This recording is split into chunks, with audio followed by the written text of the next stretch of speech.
Welcome back, dreamers, to the Lucky Die in Kino.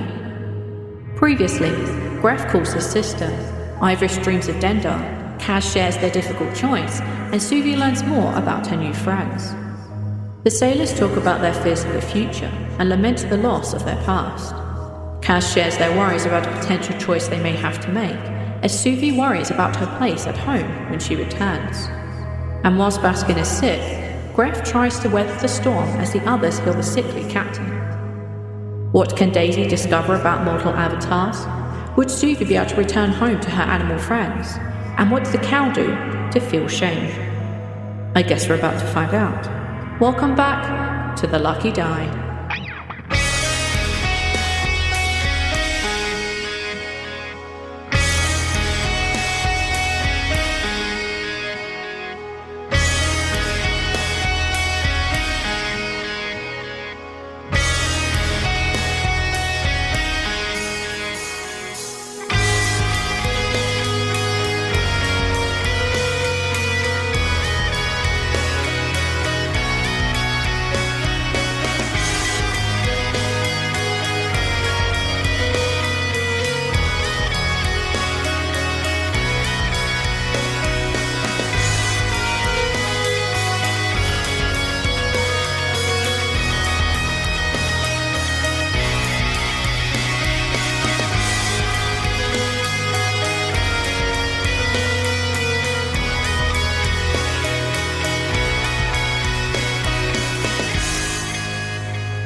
Could I have all of you please roll initiative? Oh, come. Oh, no. Wow. Oh, no. Oh, my. We're starting off great, guys. What? Oh, guys. Good start to recording. Okay. I mean, Neil saves the day, but yeah. Yeah, Neo's clearly going to open the fight with something that's going to set the rest of us up. Like, he's going to do like a big crowd control. He's going to like rock the ghost boat so they're all going to fall over so they don't get their turns, and then we go. He's going to put the ship in a box, and then he's going to put the box into a smaller box, and then he's going to ship that box to himself, and then when it arrives, he's going to smash it with a hammer, right? He's going to return to sender and get stuck in customs. He's going to scare them all away. Okay. Ethel, what did you get? I got a 1, so I got a 5. Oh. Okay. Arch, what did you get? 4. Oh. Karin, what did you get? It can't be worse than a 4. Well, no, it's 8.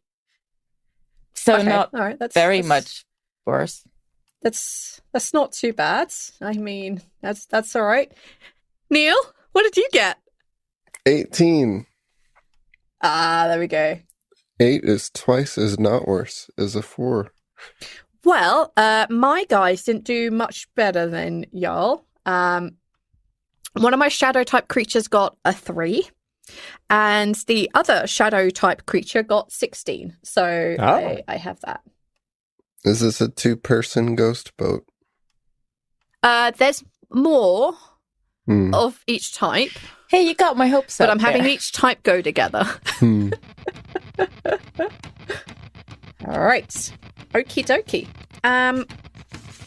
The ship is quite big. You can see the 2 cannons up on the deck. You can see that the masts and the sails are clearly being powered by something magical because it's going against the current of the wind. You can see that despite the fact that the sails are all tattered, they're still full. The boat is still moving. You can see that there's a lot of shadowy type figures moving around on the deck. There's definitely more than 2. I will promise you that. Yeah, and they are, let's say, bow shot, let's say 60 feet. You guys are kind of towards the front of the boat because Baskin doesn't want you guys to get shot by cannons. Cannons. So, Ivoris, has 2 cannons. And we have... No cannons. I think V said that that would have definitely been on bargaining point if we asked for cannons. Is this non-canon? This is a non-canon ship. But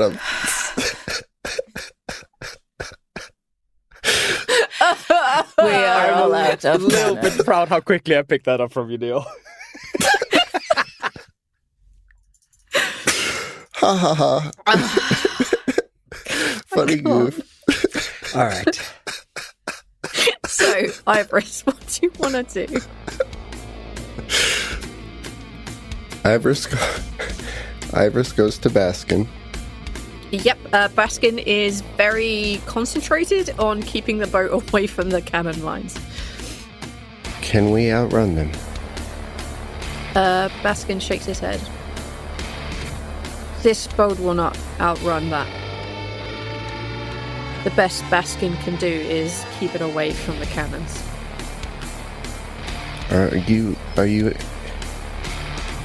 You're gonna have to keep steering, aren't you? You're not gonna be able to fight. As like Baskin again does like a really hard turn, says Baskin can fight, but if this ship of the dam hits this boat will crash and sink. How unavoidable is it that they try to do that to us? If Baskin can reach the rocks, and he kind of very quickly points off in a direction that you know is more towards land, you can see like the cliffs like off in the distance, and he says Baskin has sailed there many times. Baskin should know the rocks. This boat is small enough. Baskin could put it through and the ship could not get to the boat, but this will take some time. Would you like me to cast something on you to keep them off of you? Baskin would appreciate that if the damned board our ship. If Baskin can keep getting us to the rocks. Baskin trusts that Ivoris and Ivoris's friends will get them off our ship. Say no more. And Ivoris will cast Magic Circle. Oh, dope. Tell us about Magic Circle. He creates a 10-foot radius, 20-foot tall cylinder of magical energy around Baskin and the kind of like area where Baskin's going to be working here. And he specifies undead, and so undead cannot willingly enter the circle by non-magical means. If they try to teleport or use interplane or travel to do so, they must succeed a charisma saving throw to do so. Creatures have disadvantage on attack rolls against targets within the cylinder, and targets within the cylinder can't be charmed, frightened, or possessed by undead. Absolutely perfect. Absolutely perfect. What I'm going to say is that you guys have obviously had time to see this boat come. So what we're going to say is that your place in this initiative is basically doing the last 6 seconds of this spell because it takes a minute to cast. Is that okay? Yes, and then can I... oh, goodness. You can still use a bonus and a move, yeah, absolutely. I'm going to move to where we might be boarded from.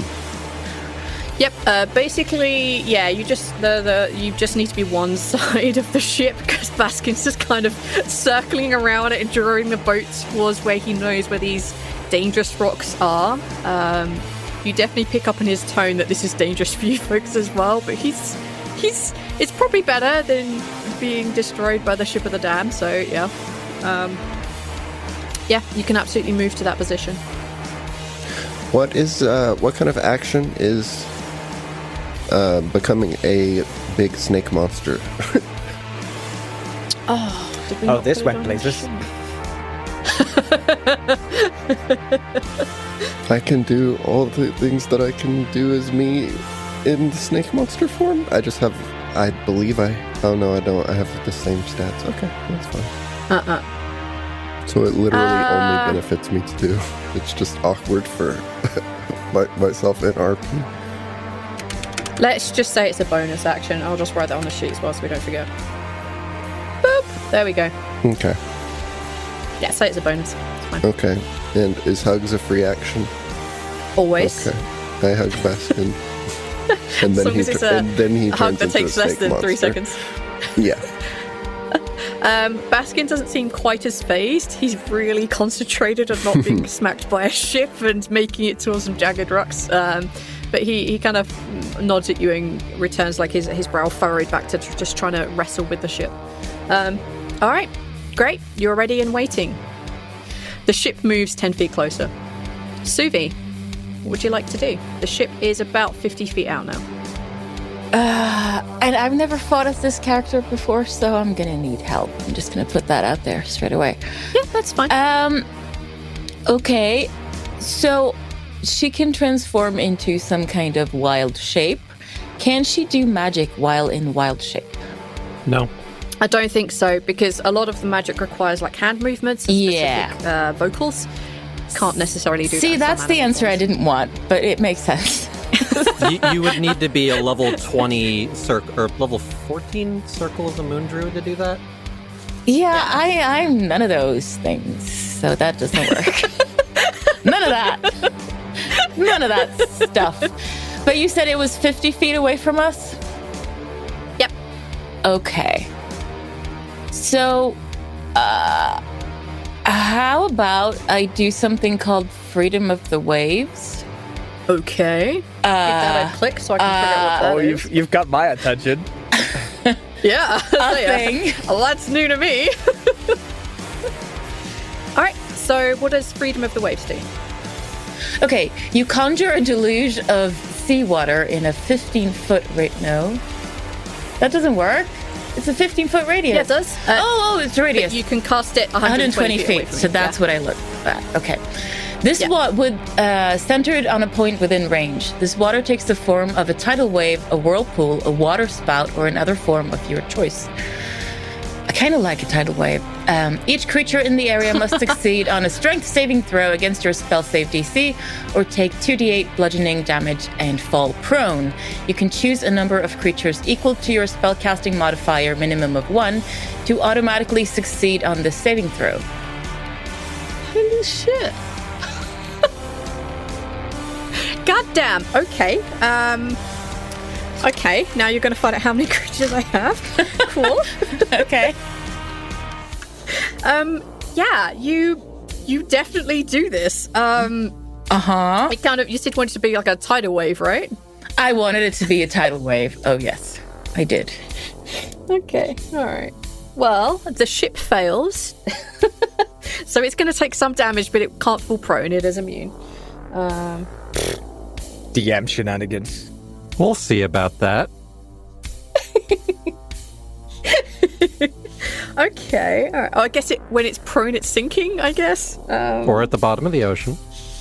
Or at the bottom of the ocean, yes. Yeah, this kind of, as you make gestures and movements, this tidal wave just begins very quickly at the side of your boat and then just quickly gets bigger and bigger and bigger until it smashes into the side of the boat. You hear a fair few moans on the wind from these undead creatures as almost all of them, in fact all of them, can be knocked prone. So just give me a second. What is your spell save DC? DC 16. Okay. One set of them completely fail.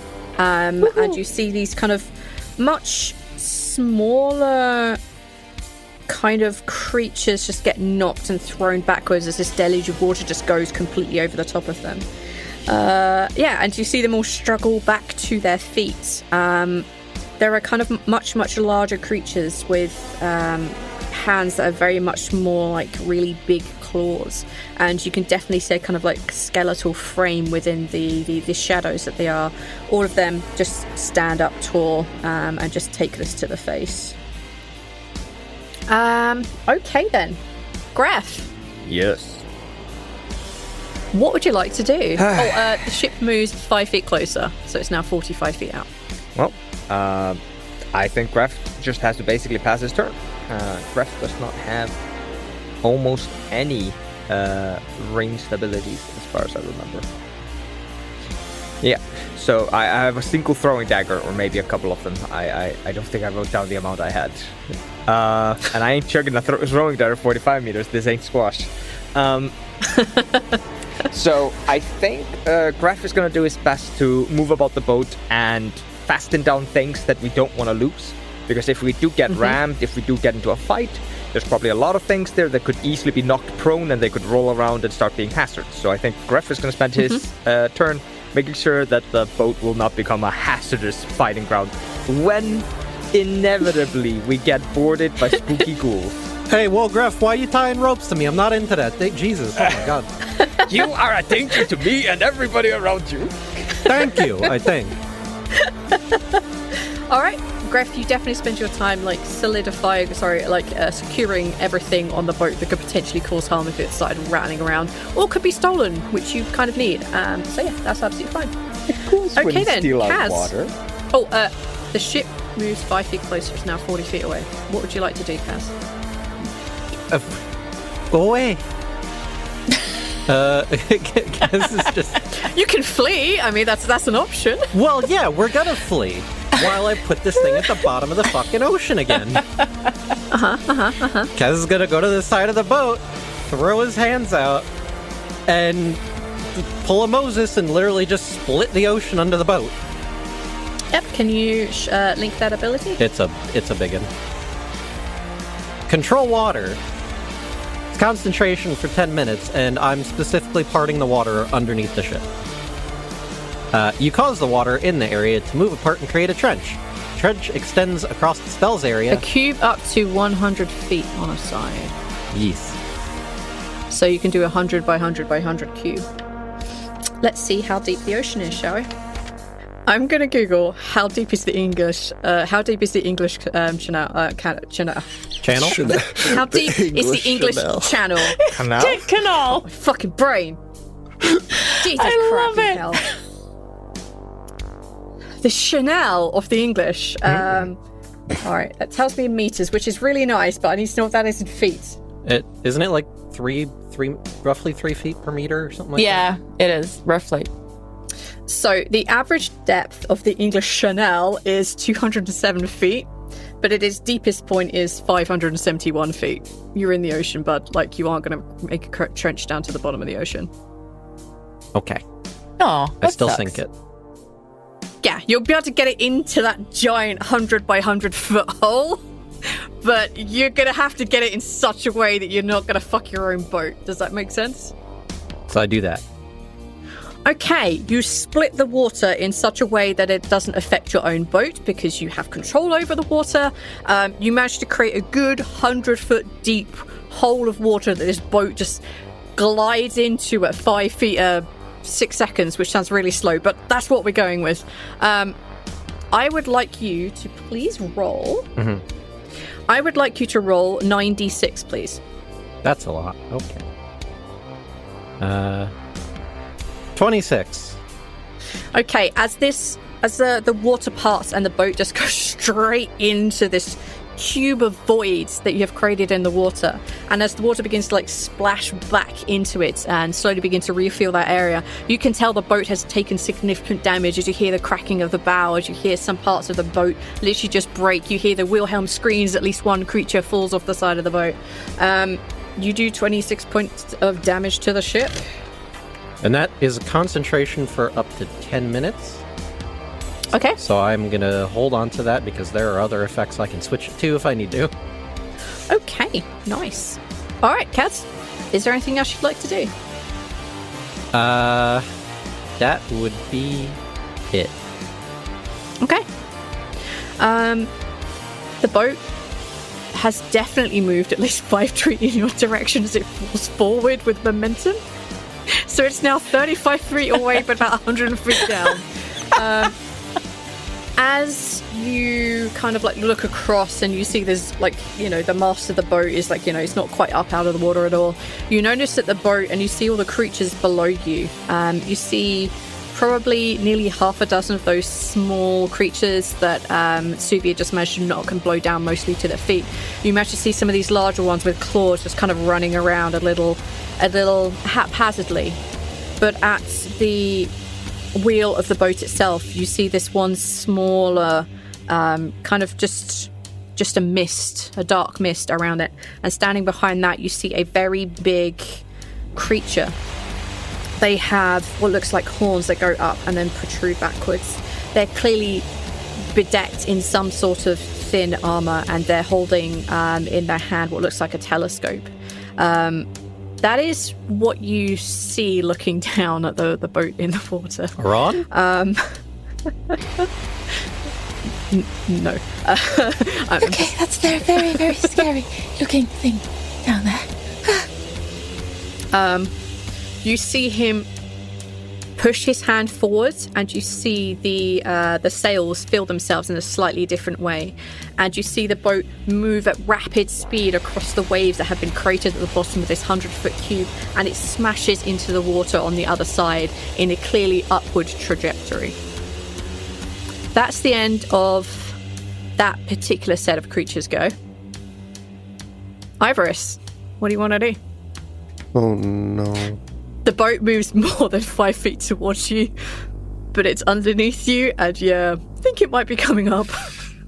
Oof, oof, oof. You've made it more scary. It's like Jaws underneath now. God damn it, But, folks. It can't move 100 feet in a turn, so it's going to be underwater for a while, but... We're trying to escape. Baskin, go Escape faster. there. So this boat is 100 feet away from me now.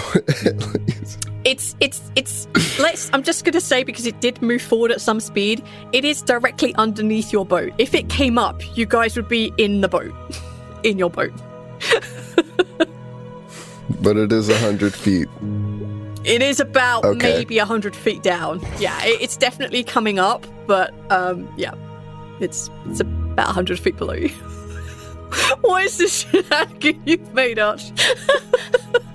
I thought it was great. Now it's very scary, but it was great. I thought this was more like the Black Pearl, not the Flying Dutchman. Okay. I was expecting zombie people, not the fish people. In the English Welcome to Innsmouth, Channel. baby. No Cthulhu. Get out of here with that. Did you just uwu at Cthulhu? No, it's Cthulhu. Yeah. Oh, Jesus. Cthulhu. Oh, Jesus. There ain't a place in hell hot enough for you anymore, my friend. If you acknowledge Neil, the name in full. You then- have a very DM heart-wrenching moment on your face of just smiling, of just, you're about to terrorize me with something. No, I'm looking at the range of all my spells. Right, okay. So I am big snake monster now. I'm huge. I still don't think that like jumping onto their boat is a good idea, but it did cross my mind. What is this motherfucking snake on my motherfucking boat? No. I'm gonna say that since you are a huge snake, because I think your form is huge, right? It's not just Oh, large. he went up size category for sure. Yeah. Yeah, it's Wait, definitely how large. big is huge? Just one would make you large. Yeah, okay, alright, because otherwise if you're huge, like that's the entire boat, like Yeah. your buds are gonna really strum. But no, that's fine. You're a large snake, that's absolutely fine. We can definitely cope with that. Well, things are difficult because Yeah. the boat is far from us. I think I need to hold an action probably. Yep, smart move. Okay, I'm going to stick with my original plan. I'm going to hold action until the boat comes up. What action are you holding? Flaming sphere. Alright. You can definitely hold that action. Okay. The ship rises at least 5 feet. When it's in 60-foot range, I'll be able to cast it. Looking down through the waves, which are basically really choppy and very dark, you can kind of just see the outline of the boat. You don't really see any definition, but it does seem to get rapidly closer to you. And that's the end of that particular creature sets of goes. Suvi, the boat is approximately 65 feet below you. I don't know how you tell that in the ocean waves, but that's what I'm going. 60, okay, and sort of 30 feet away on the diagonal, or no? No, it is pretty much directly underneath your boat at this damn. point. Okay. Because during the second group of creatures go, they make the ship travel forward quite fast. Right. Okay, so I could make us go faster if we want to run or flee or whatever.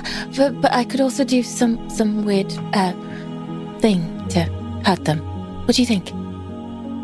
I think damaging their ship is priority now. We will never be able to outrun them. That sounds like a challenge, Greff.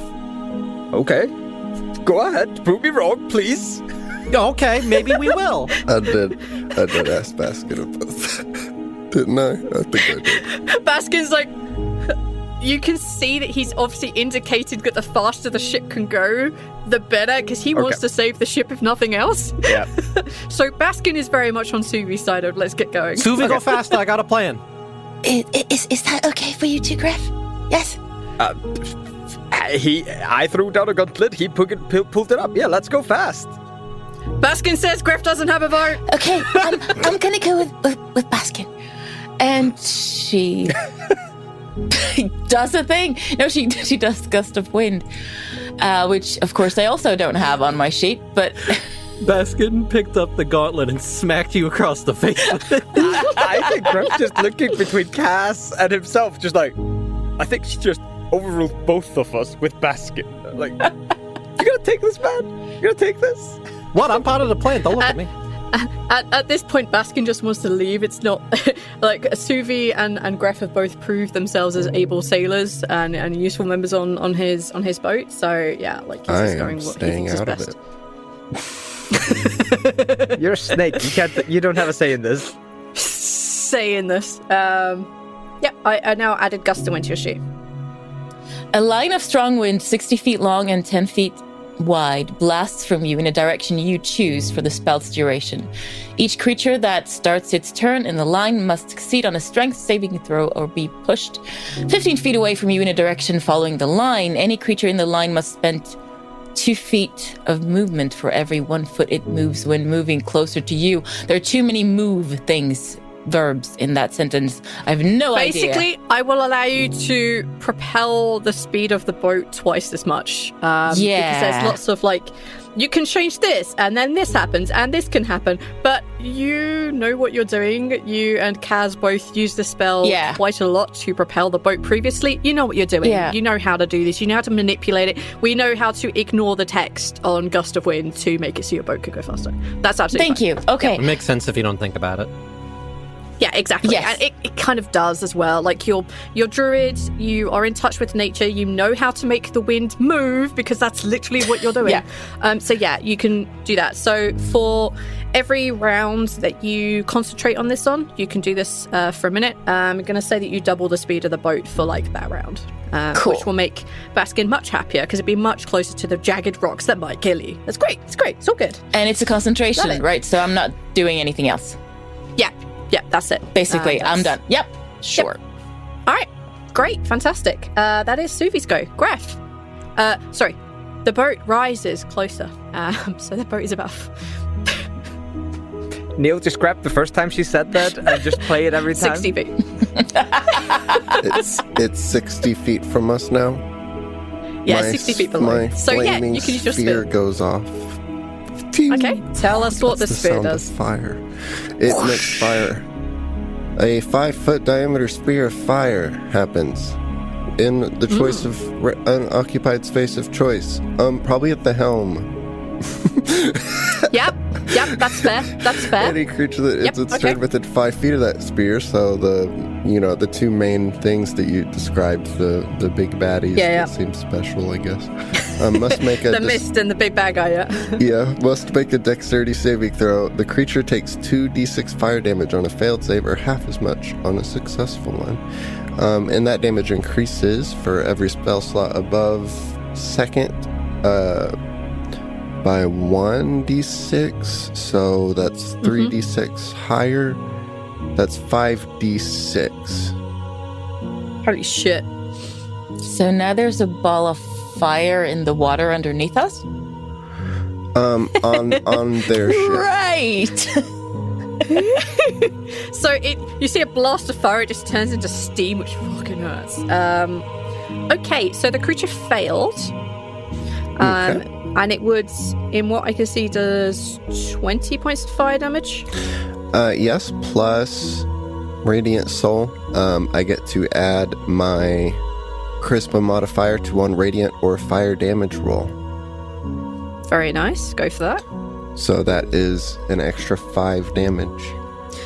You do when you look down and you guys see this just poof of fire just appear beneath you, and you see all the bubbles rise and the steam from underneath. A few seconds later, the creature doesn't seem to take quite as much fire damage as you would expect. Oof. Ghosts are fireproof. Damn it! I'll have to It's not use all my underwater. fire They're not spells. proof. They are resistant. They would be resistant to it either way because they're underwater. Yeah. I mean, to be fair, I did agree that when you were underwater and on fire. So. I'm boiling right. the water. Yep. It's yes, it went off. So that was your held action. So now it's Greff's turn. It's 60 feet away, underneath you. Do I have anything that I could chuck overboard that would hit the boat in any kind of real way? Do we have a big honking Swords? anchor on this thing? Yes, you would have an anchor. Yeah. Can Greff cut or break the anchor away from the boat and have it just fall onto the ghost ship? Technically, yes. Okay, well, I'm taking that. I don't know how much an Taking anchor the is. anchor, right? I'm sure Basket will forgive me. It's not necessarily that he won't forgive you for removing the anchor off his boat, Greff. It's more that you might need that to stop the boat. Nah. Okay, Greff looks at Basket and says, I'm hitting them with the anchor. And if Basket doesn't instantly yell no, I'm doing it. The anchor's on a chain, and it'll hit their boat, and then it'll stay on their boat. And they're chasing us, so the anchor won't stop us, but then you pull it back. And then you then put it we're back up. stuck to them. So you can keep dropping it on them. I'm sure I can Well- untie the anchor chain from our boat. This is up to you. Baskin is just like suddenly dealing with a sudden surge of speed, which he's doing with grace under the very stressful situation he's now in. So, some fact time. Anchors are used primarily for 2 reasons. 1, you have completely lost control of the boat and you cannot slow it down, and you drop the anchor with the intent of slowing the boat down. Or 2, you're setting yourself down somewhere and you don't want to move from that location. It is not used in standard day-to-day boating. It is not a heavily used item, as 99% of people who know nothing about boats seem to assume. It's like, oh, the boat has an anchor, right? Because we use it every day, right? Like, no. But the stopping the boat part is really important, though. It's like driving a car. Anyone can drive a car, but starting and stopping and turning, that's the problem. All right, fine. Then Greff is gonna hold this turn in case something comes on board. You can absolutely drop the anchor if you want. You've made it very clear. You've made it very clear. That we're gonna need it later. that this Yes. might Yeah. not be a wise move. But then, considering what I have in plan, do I even intend for you to keep this boat? Who knows? It's fine. Have you seen the videos of like the anchor being dragged and the chains going crazy? Have you seen those videos? They're scary. Yes. It's And those scary are as on shit. much bigger boats than this. That would tear this boat No, apart. this boat wouldn't even like fucking stand up in the vicinity of that fucking action. Then Greff is gonna. We don't have barrels full of gunpowder, so Greff ends his turn. Okay. You can also hold an action. That's I'll hit somebody if they get close to me. great. We'll consider that your held action. Okay, then. The boat moves closer up in the water. Kaz, it's now your go. Hi, Hi. I have a plan. Hit me. So part of us going faster is making them go slower. Mm-hmm. So I'm going to change my control water spell to redirect flow to make the ocean push back against the ship under us. I am controlling the underwater currents and making it fuck off. Yeah, because I believe that if you change the currents, it takes them twice as much move to cover the same distance, right? If I remember correctly, yes. Yeah, I'd say it's probably still in that 100 foot. Like, fuck it. Like, you can move it a little bit. Screw it. Yeah, I'd say you'd make it difficult terrain for them. All right. I do that. The water shifts and starts pushing against them. Okay, cool. Is that the end of your go? Yes. I have other things I plan to do, but we need to be by the rocks to do them. You see the boat move up 5 feet closer. So it's now 50 feet, nailed it. You see this kind of glow coming from that kind of captain-y. I'm going to call him the captain because that's what I've named him. You see the kind of glow that comes from the captain, and it's this kind of light purplish energy with tinges of green flickering throughout.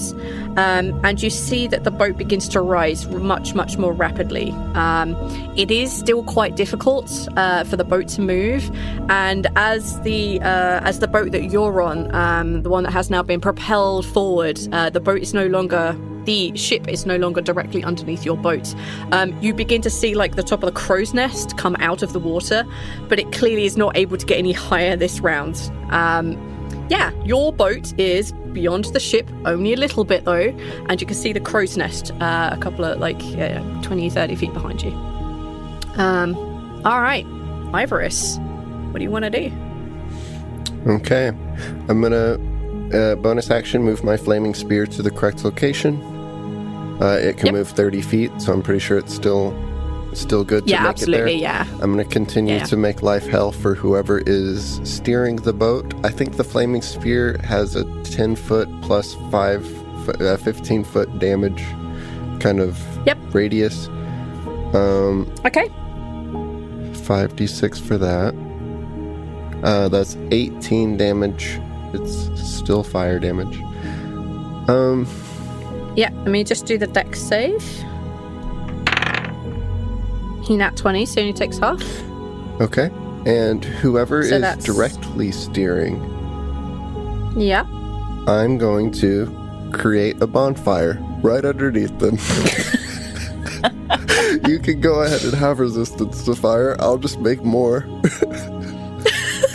And so they need to make a dex save or take 2d8. They fail the second one. So that's 9 on that one, plus the 5. I rolled a charisma check. Plus the 5 charisma damage per turn for the ability Radiant Soul. Oh, hold on. I can't do create bonfire. Concentration. It's a concentration spell. Instead, firebolt. Okay, yeah, that's fine. That is 2d10 instead of 2d8. So 14. Okay. Yeah, absolutely. You see this firebolt just go pew, through the water, like a fire-based missile, and you see it strike the kind of the mist that is right in front. As you see it glow in the mist that's around the ship's wheel, you also see the kind of the captain just kind of like roll the shoulder a little bit as if he's also been hurt by this. Okay. And I believe that's it. That's my bonus, and that's my action. Yep. It is indeed. That is all of you. And I think we're good. The boat moved 5 feet up. So it's now 45 feet up from the water. 45 feet only deep in the water, and you guys are at the front of it. You see climbing up the mast, and you see these kind of shadowy figures with big claws reach into the crow's nest and begin to pull themselves up, just enough to look around and see where you are. And you see their heads pop back down and begin to swim towards your boat. They aren't going to be able to make your boat, but that's what they do because they are acting on a certain prerogative. It goes 5 feet closer. It's now only 40 feet from the surface. Suvi, what would you like to do? Well, I will keep concentrating on gust of wind, I believe. The boat chugs forward about another 60 feet. Yeah. So that's good. I mean, this is silly, but she has a little sling. Can she ping one of the little monsters with her little sling while concentrating on something? I'm going to say that, yeah, absolutely you can. So you can still take an action so long as it's not a concentration spell. You can still do normal actions while you're concentrating on a spell. Yeah, absolutely you can. I'm going to say the ones that you'll have the most chance of hitting are going to be the much smaller ones because they're much closer to your ship. Right, the ones that were swimming towards us, or no? Yes, yeah. Yeah, those guys. Let's do them. There's a mixture of them. Pinging one of them. Sorry, 14 to hit. Okay, that's a 14 to hit. Let's see if you're good boys. You do? I mean, yay. You see Suvi put out the sling, ping, and you see it just like bounce off the head area of this creature with claws for a grand total of 7 bludgeoning damage. Yeah. Well, Suvi's happy. She did a thing with her sling. That's dope. All right, this one's looking all right. Okay, cool. Well, aren't those water creatures unlucky that they decided to jump in the water before Suvi's turn? Well, yes. Bye. Leaders. All right, Greff, it's your turn. The boat moves 5 feet closer. It's now 35 feet from you. I don't know. But 60 feet behind. Yeah, it's 60 feet behind us, so Greff is just gonna place himself on the back of the ship. Don't remember what that's called. And just get ready for whenever those creatures finally manage to catch up us and hit it. Okay, yep. Held action. Perfect. The boat moves 5 feet. I'm going to say 55 feet away, but 35 feet off from the surface. Kaz, what do you want to do? Boy, is that a question. Are they out of the control water range at this point? I'm going to say they're probably on the edge of it. Yeah, okay. In that case, then I'm going to drop the concentration on that. Mm-hmm. Yeah, I'm going to drop the spell, and instead, Kaz / Fox is going to throw a hand up towards the sky, and I'm going to cast Call Lightning. Dope. And I'm just going to start blasting that ship. And there's a convenient lightning rod, a la crow's nest, sticking out. Boom. Okay, so you're aiming this at the crow's nest. Yes. Well, I'm going to say it probably fails its dexterity saving throw. Probably a good guess. So, what does it do? Just hit them with a bolt of lightning? Choose a point I can see. Bolt of lightning slams down. Each creature within 5 feet of that point has to make the dex save, taking 3d10 on a fail or half as much on a success. And on each of my turns until the spell ends, I can use my action to do it again. Nice. Is it stormy conditions right now? Yeah. Oh, yeah. Then in that case, I get to do an extra d10 because I'm calling on the wrath of the storm that already exists. Perfect. Go for it. So let me roll an extra d10. Oh, that's better. There we go. So that's 21 lightning damage. Nice. Yeah, you see the top of the crow's nest just kind of explode as this lightning strike comes from the sky. There is one of the smaller creatures that was beginning to make their way up in that direction, and you just see them just turn to mist, and you see this darkness begin to float in the air and just join the clouds up above as you have taken down one of my shrouds. Righty then. Is there anything else you want to do? No, that's it. I'm having a grand old time. All right. The boat moves 5 feet closer. You see the captain below begin to make a lot of movement, and the boat suddenly shoots to the surface. It is now about 50 feet behind you, and it is on the surface. You see the creatures that were beginning to swim across be absorbed by the boat as it bounces up, and there's no water left for them. You see a couple of the smaller creatures do exactly the same as when you'd seen the lightning strike. And you see a couple of them just turn into this dark mist that begins to just float upwards and join the clouds above. There is a singular smaller creature left, and you get a better look at the two creatures that have much bigger claws. One of them looks like they have been through the ringer and have been hit on the head with at least one sling pebble. And the other looks, I mean, they're undead, but they look healthier than the other one. And you can now better see the captain.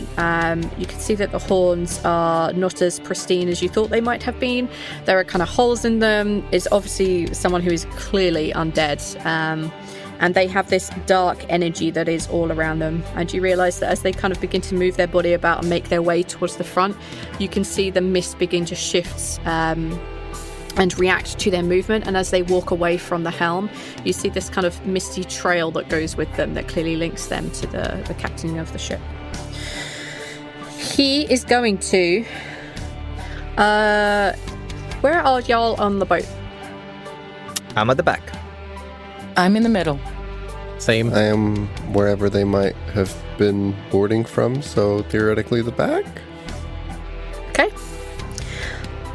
Can I have the two of you at the back please make a Constitution saving throw? All right. Is this a magical effect? It definitely is. Trying to remember why I feel like I have an advantage on Constitution saving throws. I think it's the wrappings of Ilmater. Advantage on con saves. All right. Thank you, brain. Thank you for once remembering this. Oh, come.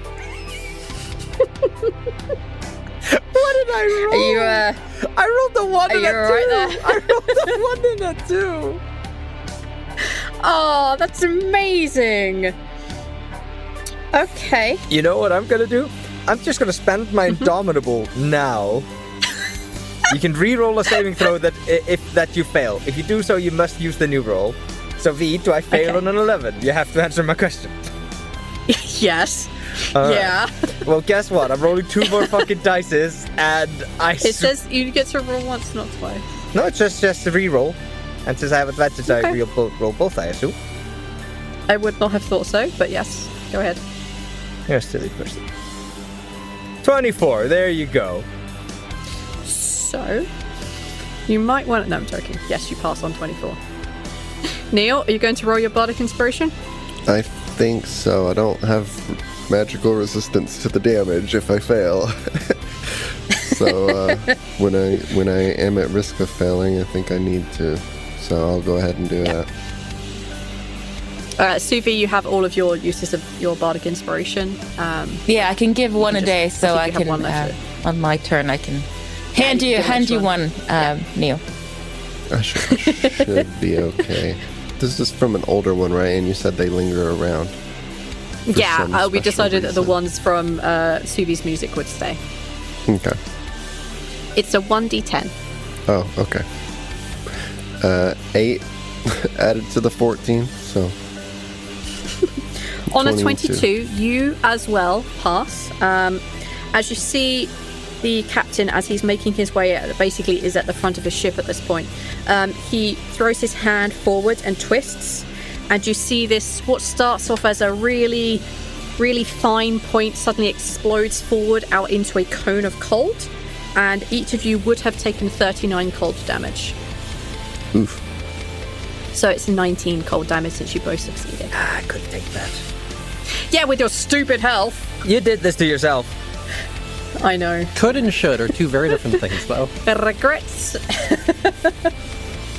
You don't regret it. You love fucking with Greff in weird, creative ways. I do.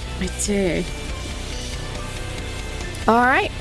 That is his go. The ship moves closer. It's now 45 feet away from the back of your boat. Sorry, 55 feet away from the back of your boat. Okay. It is now Ivoris's go. Okay. Move the flaming sphere. That is 5d6. He saves.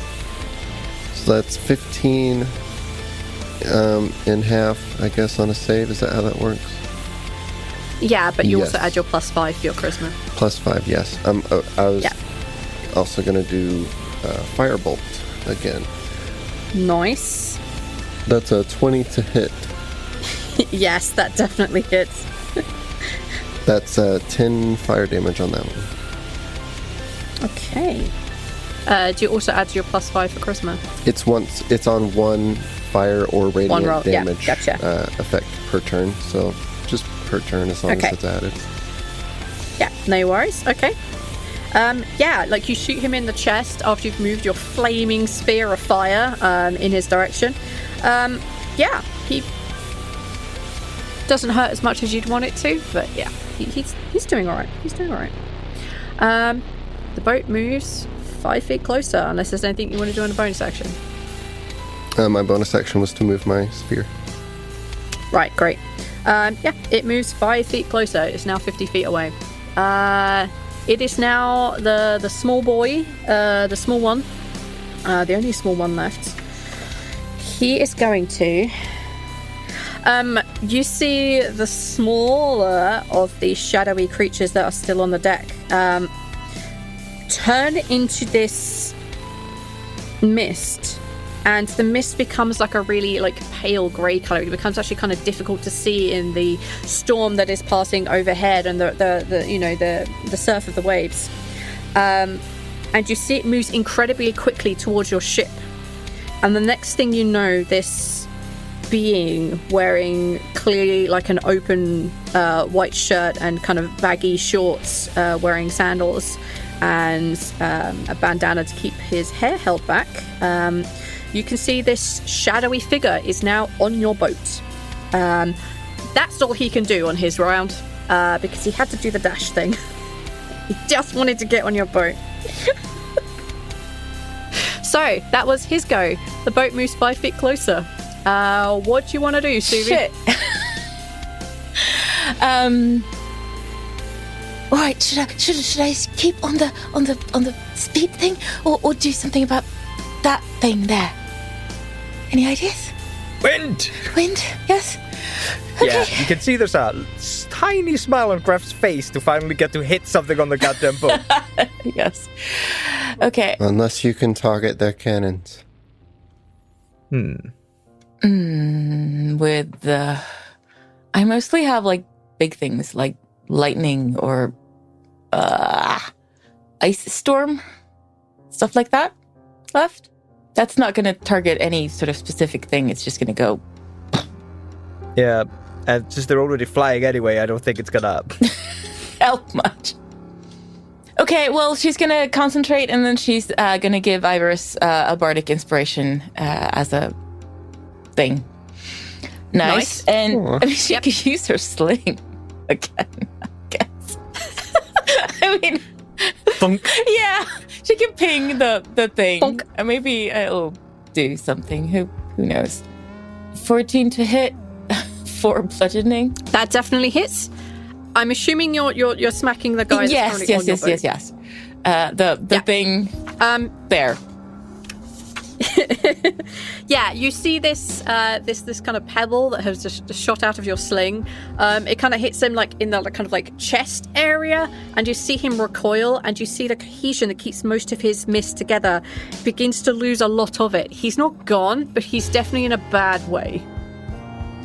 I would like to add some for Greff. Yeah, well, my sling, I would like to add that the pebble is intricately carved. And looks like an acorn. Oh. Carved on the side, it says, fuck yourself. No. Get out of here. Just an acorn. Alright, cute. Okay.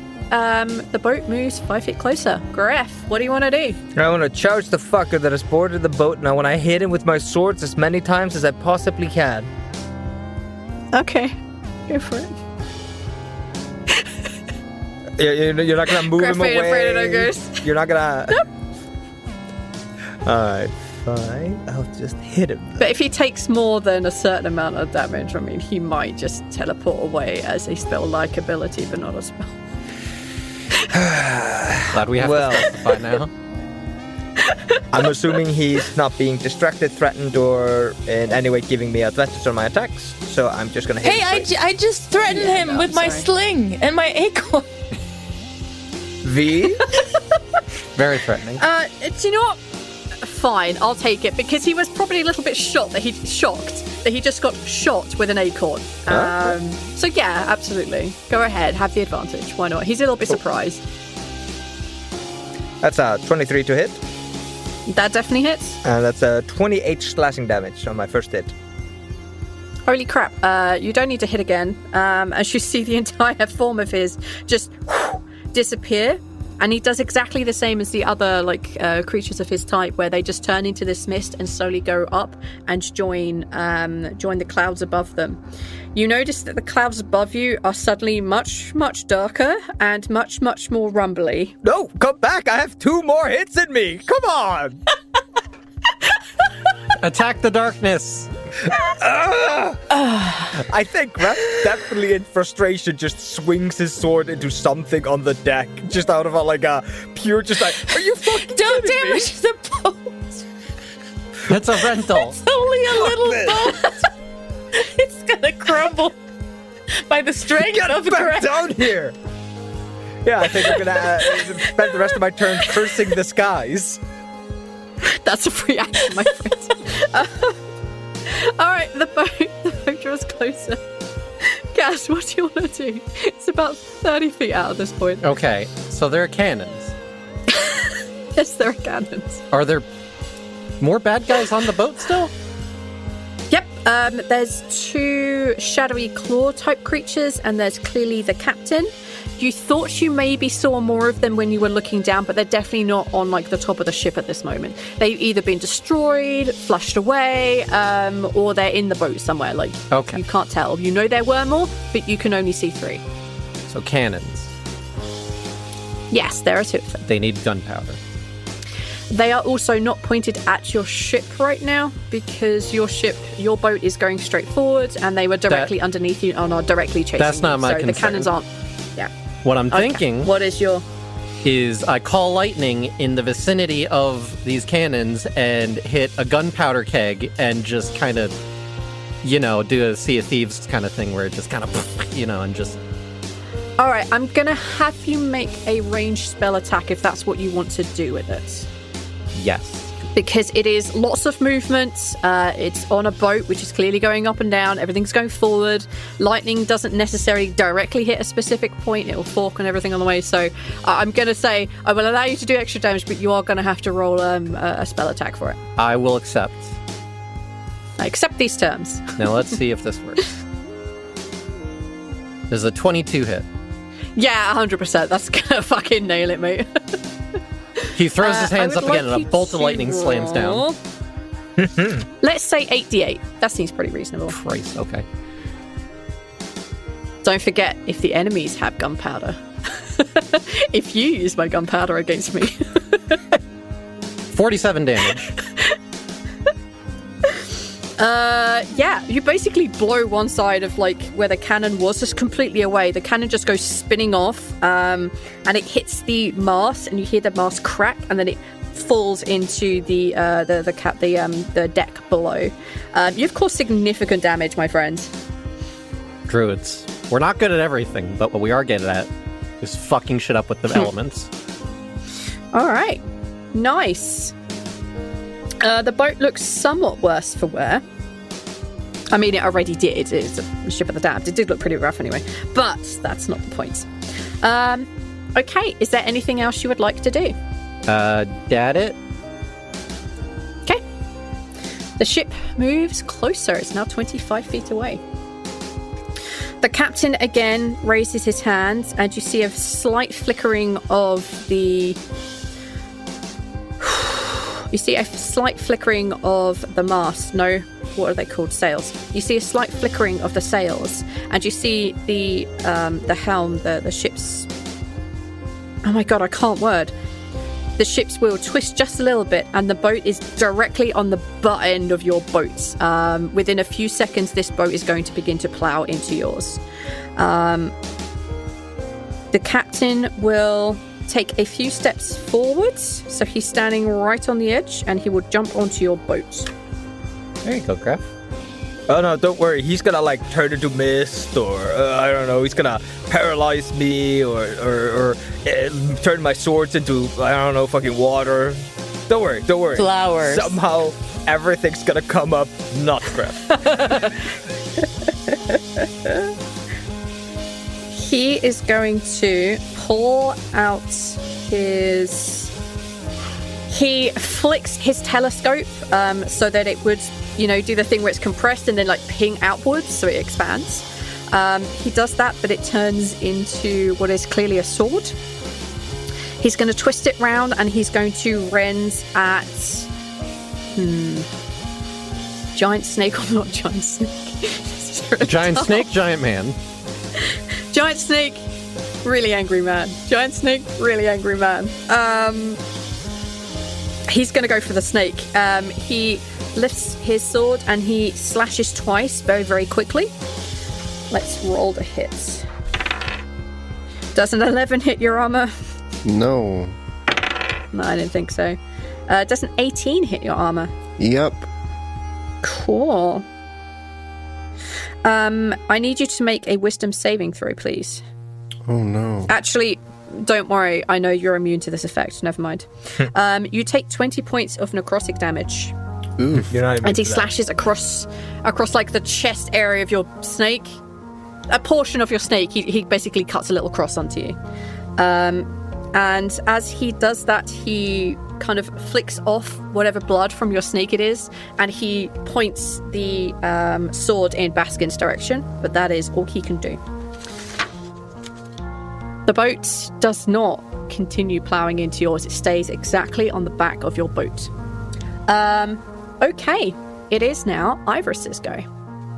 In melee range, right between you and Greff, is the kind of big captain-looking dude with slightly rotten horns. He's clearly some sort of skeletal darkness creature, and is wearing light armor. Yeah. What do you want to do, bud? Yeah, the guy that has resistance to fire. Yeah, that guy. And a bunch of other things. That grin, V. You see, I had a very interesting fight with these guys recently, and they pushed my limits. It was great.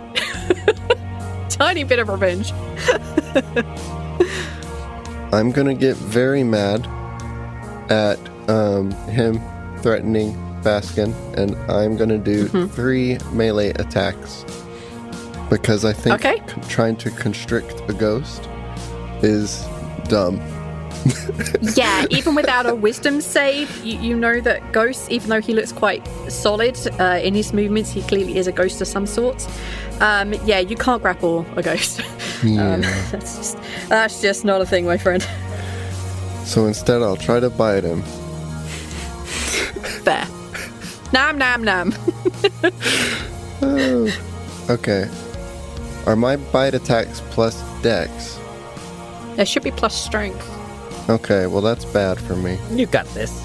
because I'm a dex pally. Used to be an ex-dex pally. Yeah, it should really be strength because it is a bite. I'll try it because I haven't yet, and he doesn't know if it's good or not. So It's like, instinct. I need to work out my jaw. Yeah, just gonna test instinct here, I guess, and do the 3 melee attacks. Boop, Okay. boop, boop. Adding 1 to each of these because I only have 1 strength. Oh, bud. Well, the usual Yanti abominations have like 4 strength and not as much dex, but I'm me. No proficiency on that? Yeah. You should do. Like, you should be proficient with your face. Okay, so plus 5 for those, so 9, 20, and an 18. The last 2 hit. The first one, you're like, ow! Wait, no, that doesn't work. Like, yeah, you realize you can like unhinge your jaw for a little bit of extra oomph. Yeah, the last 2 hit. You can snap at him twice. Okay, so 2d6 for the bite damages. Yep. That is 8 bite damages, and each of those also get a poison damage, which I'm assuming he has some kind of immunity to, but I'm still gonna roll them. Yep, a very smart And move. 3d6 for those bite poison damages. You're trying to poison an undead creature. Yeah. Is that dumb? How's that going? I'm still gonna roll Well, they are traditionally quite immune to poison damage. But I is don't know this that. super undead captain a traditionalist, or is he maybe bringing some new flavors to this world? He is resistant to fire. Yeah, the flavor, he's resistant to fire, but he is being quite traditional and is continuing to be immune to poison damage. Okay. I'm sorry. Well, I will notice that. Yes, you will notice that, the poison that's dripping from your fangs just don't even connect with anything. It doesn't make anything unstable. But you notice that your bludgeoning definitely helps to decorporalize him, but the poison, absolutely nothing at all. Okay. I'm sorry, bud. I'm gonna use my bonus to move my flaming sphere. Cool. He needs a dex save, right?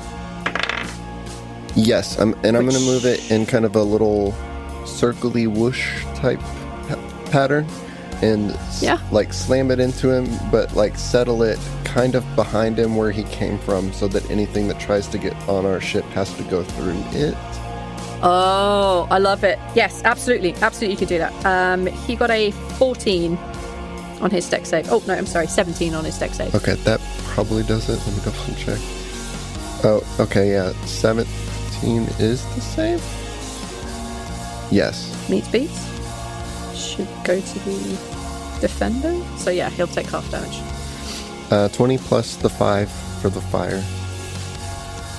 Right, yeah. He basically, as you bite at him, he's a bit more shocked than he is hurt, and then he takes a step back and feels his back burning up, which he doesn't appreciate. Yeah. He looks actually kind of annoyed now. Kind of pissed. Oh no. All right. The boat at your back continues to stay where it is. If anything, it is keeping pace with your boat and maybe helping to make it go faster too. It's getting there. I require all of you to please make a dexterity saving throw. Is this against magic? Oh, I did a check. Yeah, this is magic. Fuck it. Karin, you still rolled a 20. I know. You have to be nice. Be nice. I clicked the wrong thing. V. I will be nice. Aw. I will be nice. I don't think you get any bonuses for your dex check anyway. Your dex save, sorry. Oh. No, you don't. You would have gotten exactly okay. the same. Fair enough. Yeah. So, yes. All right. So, Karin, what did you get? 22. And more importantly, a natural 20. Yeah. Sorry. Aethel, what did you get? 16. I know. Kaz, what did you get? 16. Okay. And Ivoris, what did you get? I rolled a 19 and a nat 20 for 24. Oh my god. You're just Don't like being hurt. nat 20 farming over here. As the smaller creatures that would have had their go this round, you hear the rumbling in the clouds above you become suddenly very intense, as if a thunderstorm is directly above you, and this bolt of lightning shoots down and hits the ship. You all just about make it in some cases. What do you mean? I got the same numbers, Arch. Either both of us failed or neither of us. Yeah, you both just about make it. The nat 20's whatever. Sons of bitches. You all take 20 points of lightning damage. That was halved. Hey, V. Yeah. I take half that. I use absorb elements as my reaction. Go right ahead. Kaz throws a hand up and some of the lightning goes into his hand and kind of just fizzles before going away, and it's that really fucking stings. You're not doing the airbender thing where you shoot it out the other hand to prevent yourself from getting hurt? That was Firebender's V. Were you not paying attention? He does that with lightning too. No, it's the firebenders though that do it. It's a firebending. Yeah, the firebenders do it, but yeah. Aang learned it, but it was from firebending.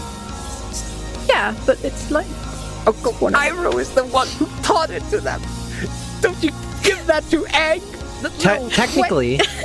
Technically speaking, I don't get to redirect it, but it does enhance my next melee attack, but I don't melee. Very fair. Is that a half on success type thing, or is that nothing? We already have Yeah, I halved it for everyone already because Oh. everybody saved. Okay, so I still take 20. That's Yes. Yeah. But you do notice after that strike that the clouds above you are beginning to lighten up again, as if all that energy is beginning to dissipate in that one lightning strike. And we to the don't ground. notice the creatures that Sorry, made up the darkness anywhere. They just gone. The creature. They're just gone. Their gas last or revenge. something, whatever it was. Yeah, the creature gas. Yeah, that's gone. Their last revenge is now completed. All right, Suvi, what do you want to do? Okay, so more speed still. What are we doing? Help! Baskin looks at the big ship which is ramming the back of your boat, and he says, Baskin thinks Suvi should deal with the captain. And he kind of looks at the fact that the boat behind you is kind of also pushing your boat. It's not breaking it. It doesn't seem Suvi to is be not attacking thinking your boat per clearly. se. She's just like, I need direction. I don't know. That's fair. Neither am I, but you know. Yeah, Baskin's Baskin's advice is to deal with the Okay, other guy. he's the captain. They're the captain? I don't remember the pronouns. They're the captain. So he's captain. he's the captain. So Suvi's just gonna go for that. Okay. Right. I mean, I think Suvi can basically do the try to mess things up at the boat. But I'm not sure if I have anything that will mess up the guy. Because I'll mess up our boat as well if I do. Yeah. Which is very bad. Yeah, I mean, Greff has already put like a couple of great grooves in the deck, so... Shouldn't tease me. Shouldn't tease me with some good old action and just give me like a fucking fart in the wind.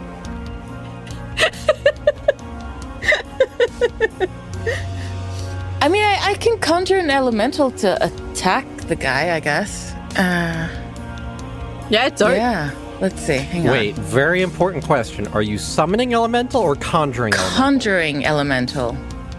Tell me what the difference is and if conjure is okay. Summon elemental is a bit different. It's a 4th level spell and makes it where you have total control. Conjure elemental, if you lose concentration on that spell, the elemental can turn against us. Oh, well, see, this is the one I have. So there we go. That's why I had to clarify. I love it. If you lose concentration on that spell, that elemental might just decide that we're bigger assholes than the guy in front of it. We believe in you, Suvi. Okay, unless you need me to heal you or fire, something. water. 'Cause that will make me... Greff is fine. Greff is Ignore him. fine.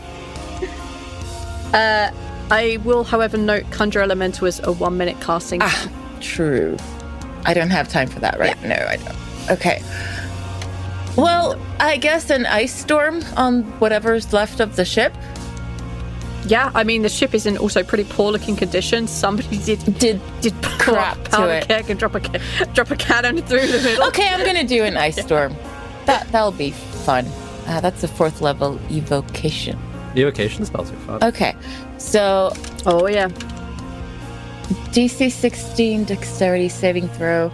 Well, I'm going to tell you that the boat cannot dodge. The boat cannot get out of the way of this ice storm. Cool, good. So that's 9 bludgeoning and 13 cold. Okay. You see these ginormous hailstones just begin to pound the shit out of this boat, and you see it hit the mast, or what is left of it, at least. You hear this ginormous crack as this mast just finally breaks and falls, and then falls into the ocean. Cool. Suvi's done. Dope. You guys are wrecking this boat. Mm-hmm. Nice. The boat does not move 5 feet closer. It stays with your boat. Greff, what would you like to do? Well, some fucker showed up and stabbed my friend.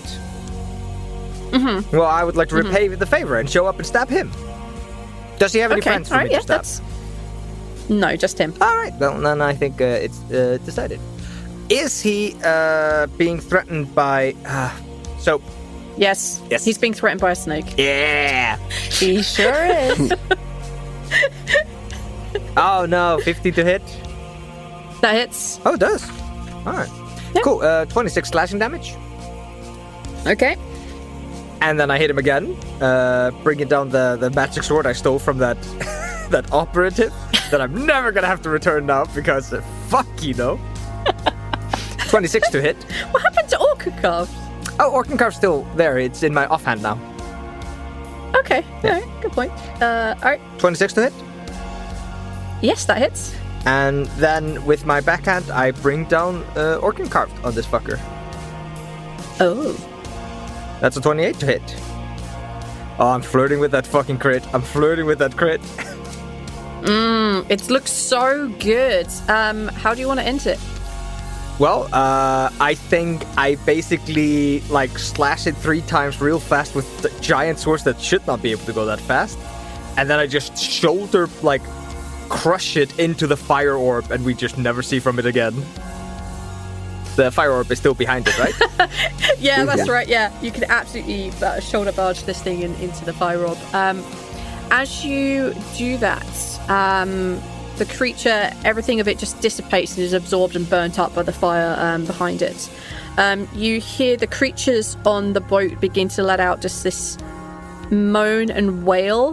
That kind of like really, really classic ghost wail that you hear from like down a haunted corridor across the winds themselves, and it's quite chilling. Could all of you please make wisdom saving throws? Oh no, I'm bad at those.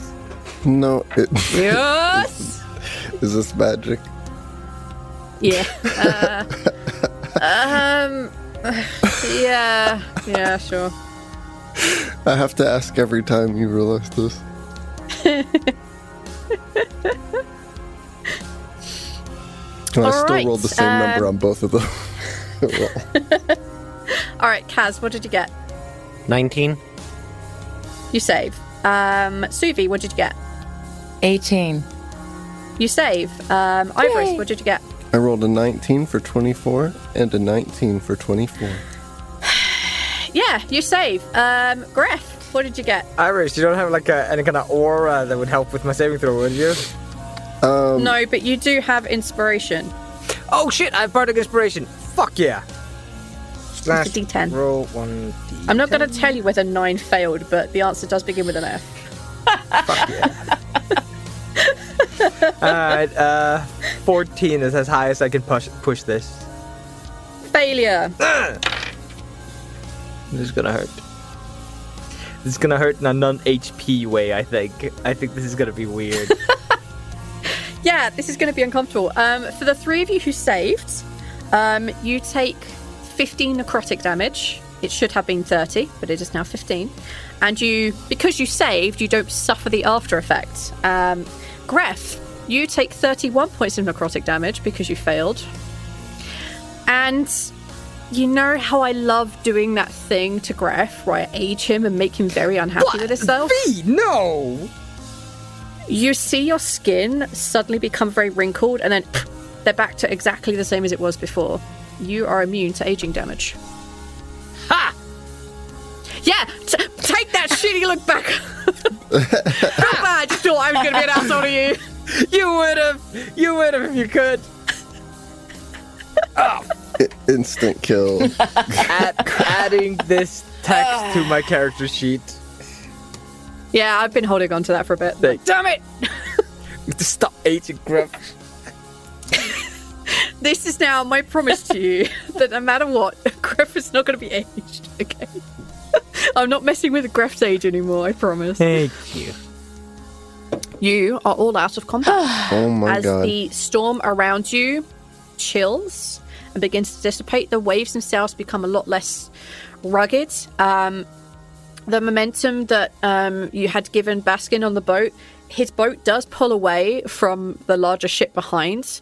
But the larger ship is kind of now, I'm not going to say tailing your boat, but it is pretty close behind. And then comes to a dead stop. You see that there are 2 shadowy figures that are just...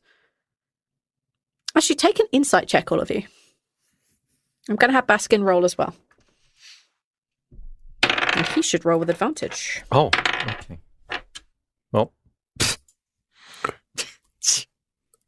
I see into your soul. You do. All right. Suvi, what did you get? 16. Laffian, goddammit.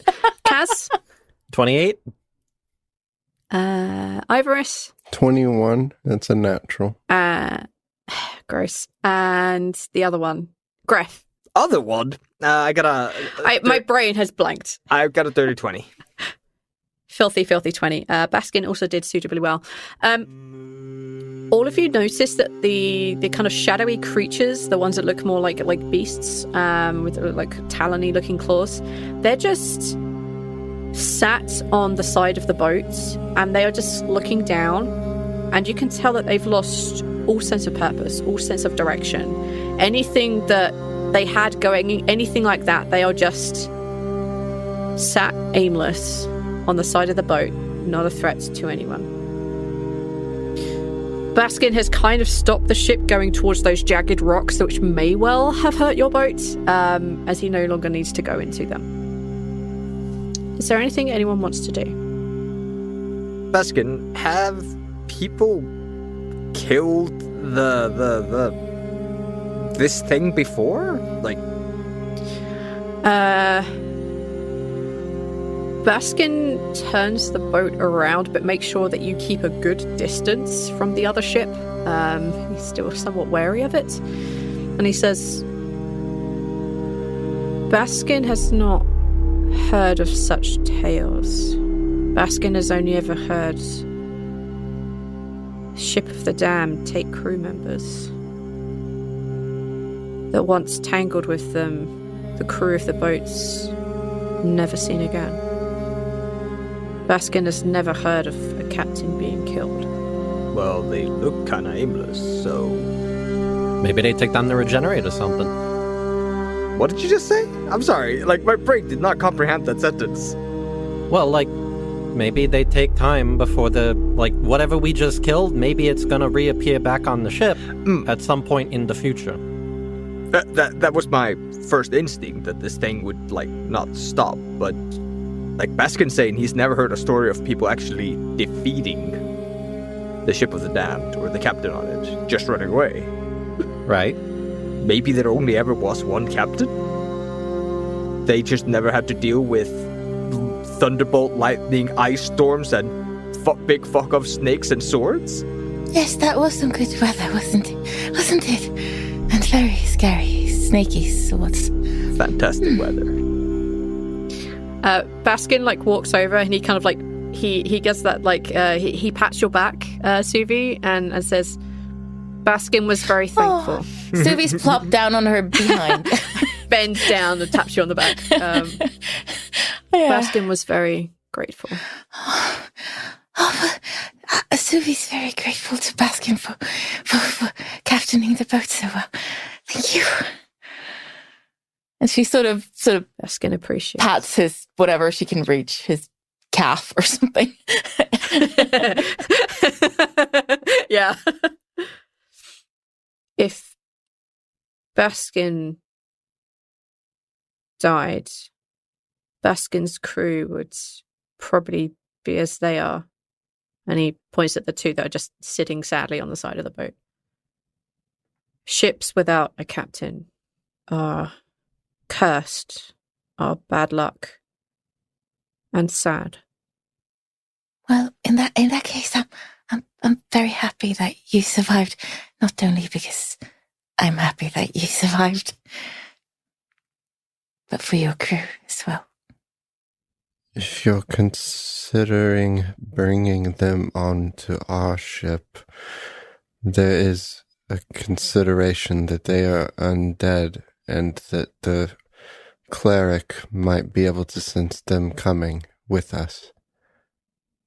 It might make us detectable. Baskin looks at you and he shakes his head and he says, Baskin would not bring undead on his boat. Yeah, Ivoris finally like looks over and he's like bleeding out of his everything. He's got 7 hit points. You almost killed me, B. Ooh. Almost got all I'm sorry, of them. bud. Almost got all of them. He's like, Almost got them all. I can't take much more of a fight either if they don't decide to play along, but would their ship have anything useful to make that risk worthwhile anyways? Baskin is considering. And he kind of like takes those few steps, so he's actually like closer to the boat. No, that's going to help the perception at this distance. He says, Baskin would be remiss if Baskin didn't mention. But that ship of the dam is fast. Okay. That boat is super duper magic. We saw it flying. It goes against the wind. Do you think you can pilot that thing?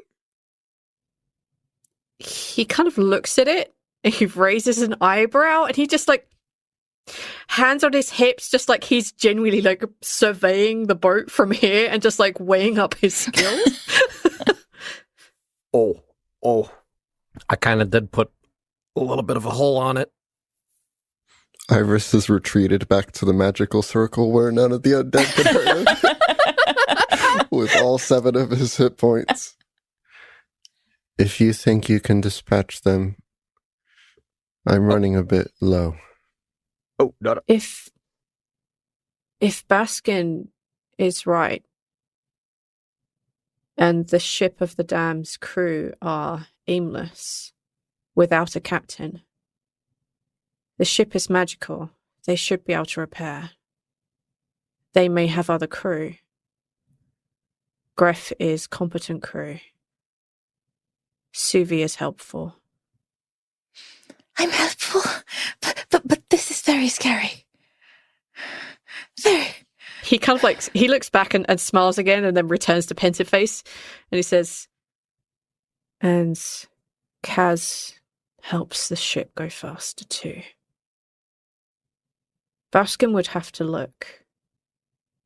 But if Baskin had even small crew, it would not be easy, and it would be much, much harder than Baskin has made any of you work. And he turns and looks at you all. If the ship of the dam's crew work with us, Baskin may be able to get us there much, much faster. Again, with the cleric, though, do you think that he could sense them? Are you talking about the cleric we stole the orb, the stone from? Yes, him and Kells kind of deal with the undead, right? There were undead in his basement. Yeah, but the cleric technically isn't a cleric of miracle? No. Kellenborn anymore. So it doesn't really have anything to do with the undead. Kel's, however, super hot on the undead stuff, apparently. That would be my only concern, that the undead approaching the island are something that he can sense. Baskin won't leave this boat. And he indicates the one that you all are standing on. I thought... If Baskin is right, we could get the ship much closer, much faster, and take this boat to the island. Baskin reckons we are maybe 7-8 days. How much time would that ship save us? He puts like a hand across his chin and he says, Baskin couldn't be sure. Baskin reckons at least 3, depending on how bad the ship of the damned is. Would more people... It's unfair to try to bring more people into our dangerous mess here. But if we could find more people to help run the ship, I could bring them to the ship. Baskin would ask for no one other than Baskin's first mate. Baskin trusts them. And do you think they would be willing to do this? Wait, is it He the one sighs. that kind of doesn't trust me quite yet? Or is it the one that was rather neutral? He smiles and kind of laughs and he says, Baskin thinks one is more neutral. Either way, I guess I only have, He puts a hand out to you and he says, Ivoris should not do this until Baskin has seen this ship. Right, we should inch closer to it in any sense and see how they respond before we... If the ship of the damned is too bad and the crew are uncooperative, Baskin would not wish to interrupt their friend. Come on, let's do it. There's definitely like a look of excitement on Greff's face. Do we know how to communicate to them? I don't know what they are. Do they look like any recognizable race of any kind? You say they have claws and stuff, and like... Yeah, not really. Yeah. You'll be able to look at them and go, you were a tabaxi once. You look at them and go, ah! And that's as much as you get out They of it. seem Really. kind of like miscellaneous bellum things to me. Yeah, kind of. Yeah. Baskin shakes his head. It's Best case scenario, we get the ship of the damned harbored somewhere, and somebody with powerful magic can uncurse that vessel. Like, this is good every way you turn it if we can take over it. So Suvi's been sort of sitting on her butt going, what the hell is going on? This is so very scary. And now she's just like, okay, I could be a mosquito and go have a look if you don't think if you know what I should be looking for. If you want to sort of scout the ship or something. I'm sorry, I don't really understand what we're doing, but I want to be helpful. So, mosquito. She's still sitting on her butt. Greff looks over at Baskin. How did he respond to this? He's a little surprised, but not like, this is a terrible idea. More like, that's an option. He seems positively inclined, but he says, this is Baskin's boat, but Baskin is serving the four of you. If you want to take this risk, I think this is our best shot. Do you know what you would be looking for to determine whether the ship is salvageable or not? I don't know, but you could teach me, Baskin, surely? Yes. He nods. Baskin thinks Suvi has learned much on the ocean. We're not a stowaway. So, Baskin basically takes you below deck and he shows you that obviously if there's a ginormous hole in the hull somewhere, like much below a certain water level, he mentions that that's a big no-no, but it depends on the size. He takes you to the area where like the rudder control is, like directing which way the little thing at the back is. He says if that's shot and broken the connection up to where the wheel is, you're going to be screwed, but if that's fine, that's the thing he worries about most. But he's kind of worried about the mast and he wants you to have a good look at it and just tell him what that looks like when you return. But yeah, he goes through like the gist of it. And when it's just you and he says,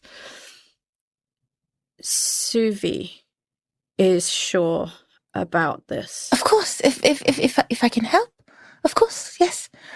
I'll only be very little, They probably won't notice me, right? Would you prefer if I went along as well for a little bit extra protection? Yes, I'd love that. Company. Either that, or I could polymorph anybody on this boat. Basically, I could turn somebody into another flying thing and send y'all with her. I'd rather not get stuck there if I get knocked out of the form. So, no. I'm pretty dead if they decide to attack us. I healed a little bit. I have 26 hit points. What's a hit point? I don't get Baskin doesn't Still know what a not a hit point lot. is. I mean, unless you want to go Baskin, I mean, otherwise I'll go along just for extra protection and whatnot. And if we need to get the fuck out, I mean, we're druids. We can be octopuses together. Octopi. If we need to get that. No. Octopuses. Right. Baskin would think it's safer for both of you, but Baskin doesn't think he should go yet. If Baskin falls... Why don't we... Do the warlocks get their stuff on a short rest? I'm looking it up, but I Yes. can't find it. I think so, Okay. because you have so limited spell slots. Well, if this has the potential, hold on, because I'm a big snake monster. If this has the potential to save us multiple days, perhaps waiting an hour before going, you can scout. But I would be more useful. And he turns back into his normal self so that he can stop. With the Doing S's. Baskin believes if Suvi and Kaz scout now, we can tell if we should turn now and go back. Suvi is smart and learns quickly. Suvi should be able to know what I'm looking for. And Cass is quite wise. If it is viable, then we shall return as a group to that ship when you are rested to see if there is much we can do. Then I'm going to start sitting down for a while. Thank you, Baskin. I really like you too. He smiles. Suvi has grown on Baskin also. Greff, would you please drop the anchor without cutting it? Here's a smile. Yeah. Yeah. Okay, Go we go right be ahead. flyy things. What are you being? B. No, because we don't want to draw attention to ourselves making like bzzz noises. Mm-hmm. What's a good like quiet insect? I wanted to be a mosquito because they're small. Crane fly. Ladybugs. Nobody has ever willingly squashed a ladybug. Ladybugs are amazing. That's a good call. Yeah. That is a good choice. Okay, that is a good adorable. choice. Thank you.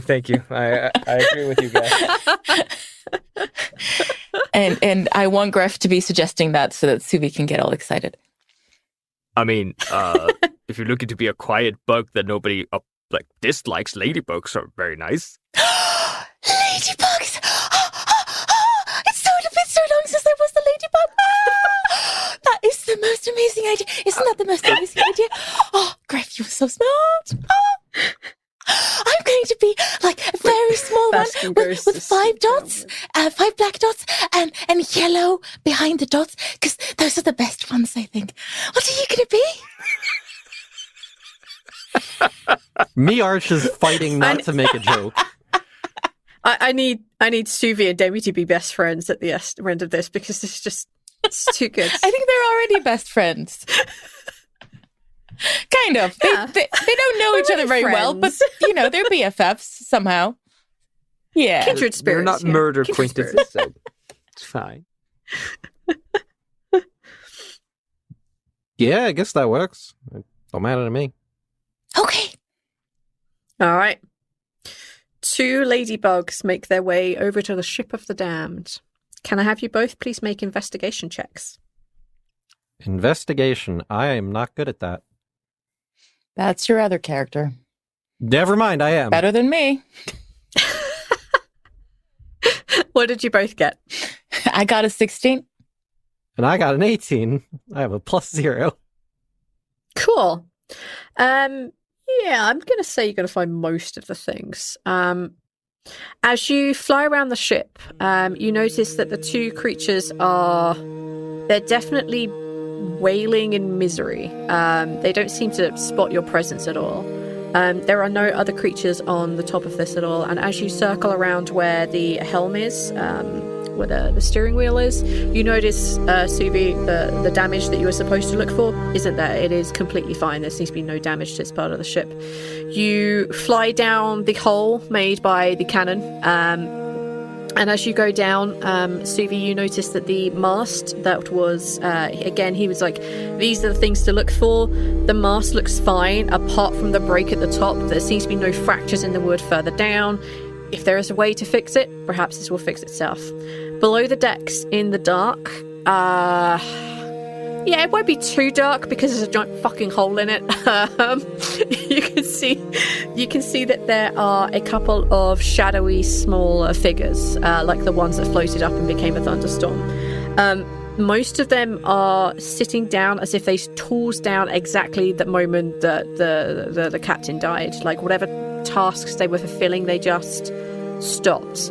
They're still sentient, they're still moving around, they're still kind of talking, but it's very hushed, and it's almost as if they've given up. They have no direction, they have no purpose in their undeath. And there's probably about half a dozen of them that you find like this.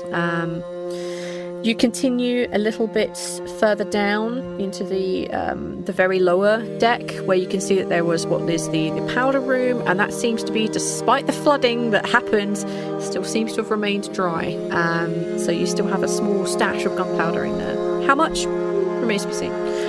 You can see that some of the stocks under here, some of the supplies that they've been carrying, like a couple of chests, boxes, seem to be mostly unharmed, but obviously quite waterlogged. You looking around this lower area where Baskin would have been most worried about holes in the hull, there isn't any. There's nothing. There's no true damage. You can see, however, the cannon on the deck above is just sitting there in a weird position.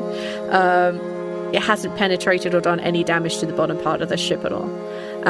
You make your way over to the end part, where the bottom part of the boat would connect to the steering wheel, where it would help it changing direction. Yeah, there's nothing. There's no damage. It is absolutely fine on this ship. Other than the fact that you've seen that the sails themselves were pretty ragged and damaged, but they did that anyway, so there's nothing new.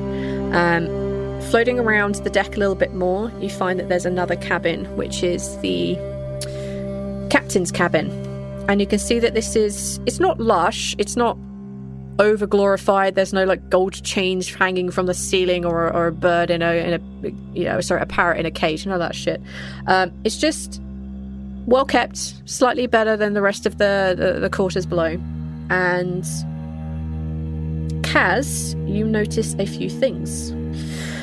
You notice that there is in kind of like one of the cabinets in one of the wardrobes, you notice that there are two very clearly magical cloaks in here.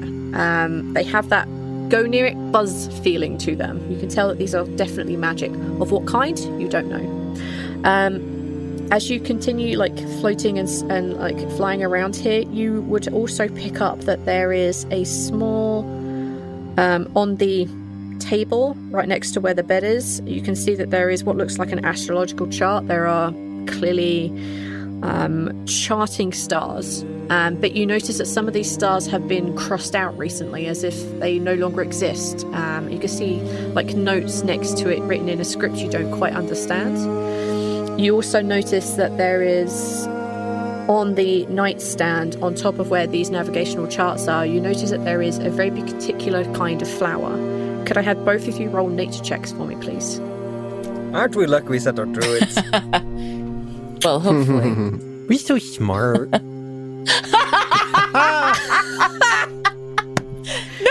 I rescind Well, my now. previous statement. We're not. We have no idea. What did You know what? I'm gonna use that inspiration. Yeah, that you gave me and if that doesn't work, I'll use mine. It's not a mushroom. It's not a mushroom, nor is it a happy flower. So they know nothing about it. Okay, I got a 10. I got a 4, so it's a 10. Oh my! Yeah, I have a 7. It's terrible. Maybe I should do mine as well. Yeah. Yeah, I would. Yeah, I would. Go for it. Why not? I mean, you've got plenty of time between here and by the time you arrive at the island. More. Okay, I have 11. That's terrible. Stop copying me. I have +5 to nature. What is going on? Oh no! All right. On you're both getting over 10s. This is not a naturally occurring plant. You can just tell something in the way that the sap has like crystallized inside this flower. You notice that this flower is still kind of twinkling, but you don't really know whether this was cut yesterday, which it probably wasn't, or whether it was cut like a couple of 100 years ago even. This flower is clearly magical and not naturally. Yes, it is quite pretty. It has kind of like pale orange and like a kind of creamy and a creamy vanilla color to it, I guess. Like they are like 5 petals and there's like a couple of stems out from the center of it, which are kind of like a gold color. Yeah, it's kind of pretty. I mean, I ask all the important questions, right? I think so. Yeah, so you can tell this is not naturally grown. This doesn't come from the material plane, at least. Right. Yeah. Anything else I think that you'd pick up on an 18? No, that's all you're going to pick up, I'm afraid. Okay. We fly back, I guess? Yeah. Yeah. Great. Yeah. Suvi does a little lap around the mast of Baskin's boat. Cute. Well, whenever you're done with your laps, we'd love to know the state of the boat. Land on Greff's face and just start tickling him. Land on Greff's head, I think. Now, I'm going to be very fair. This is cute. But if you turn into a person on my face, I'm throwing you in the ocean. No hesitation. Suvi leaps down or flies down and plonks as herself on the ship and says, "I would never do that, silly Greff." Pop out of form. I don't know. I might do it. It'd be kind of funny. I could be a parrot on your shoulder if you want. That's funny. No, I don't need... what's the state of the boat? There's some stuff? It's okay. It's fine. And they relay the details of all the stuff, including the flower. Yeah, there's a wardrobe. There was some magic-looking cloak things in there. There was a star chart thingy that had some crosses on some of them. There was a flower thing with the crystally-looking sap thing. Very pretty flower. A flower that you two didn't know anything about. Apparently, from what I can tell anyways, it's not from this plane of existence anyways. That's about all I got. I'm more of a mushroom kind of person, yeah. You know? Like... Very pretty flower, and not natural flower. Yeah, we really should know more about the flower, shouldn't we? And your gods didn't know? I didn't really ask, and well, if they don't, we could try Dindar, but I don't know exactly what Dindar would know. About flowers? Well, if it's from a different plane, then chances are it's not known about enough that it would be commonly dreamed of. I'd prefer us not dealing with Dindar more. It's got a fair point. We still owe them payment for our last interaction. Right. We'll talk later about that, but I don't think things are as bad as you think that they are. Dindar is scary, but Dindar is... it's complicated. Not an enemy. Dindar could be showing themselves as quite more frightening than they did. They're not trying to frighten you. Yeah, that does make sense. Greff says, kind of like, you can see his mind is now racing for more horrible ways for it Dindar to look. He's just like, yep, oh, wait, sense. It could be worse. You couldn't imagine. I couldn't imagine. And I've seen things. Well, once we get on board that boat, like seeing the flower might jog some memories for any one of us. Let's not. I was about to say let's not run to the gods for help. But I think that's hot shit coming from Greff. Baskin says, Baskin understands the star charts. Baskin has been... Sailors use star charts to help with navigation, to safely guide us in the right direction. But Baskin has noticed the stars are gone. The stars are disappearing. Our safe passage is more difficult. Baskin has a similar chart on his boat. Do you think, Baskin, that it's connected to the death of the gods? The gods and the stars? Maybe that's silly. No, Baskin thinks Suvi is correct. Baskin noticed stars were missing a few weeks after. Just one or two, which is unusual, but still known. This many stars, entire constellations are gone. Would Baskin be the Soon only sailors- person... Sorry. Would Baskin be the only person having noticed this?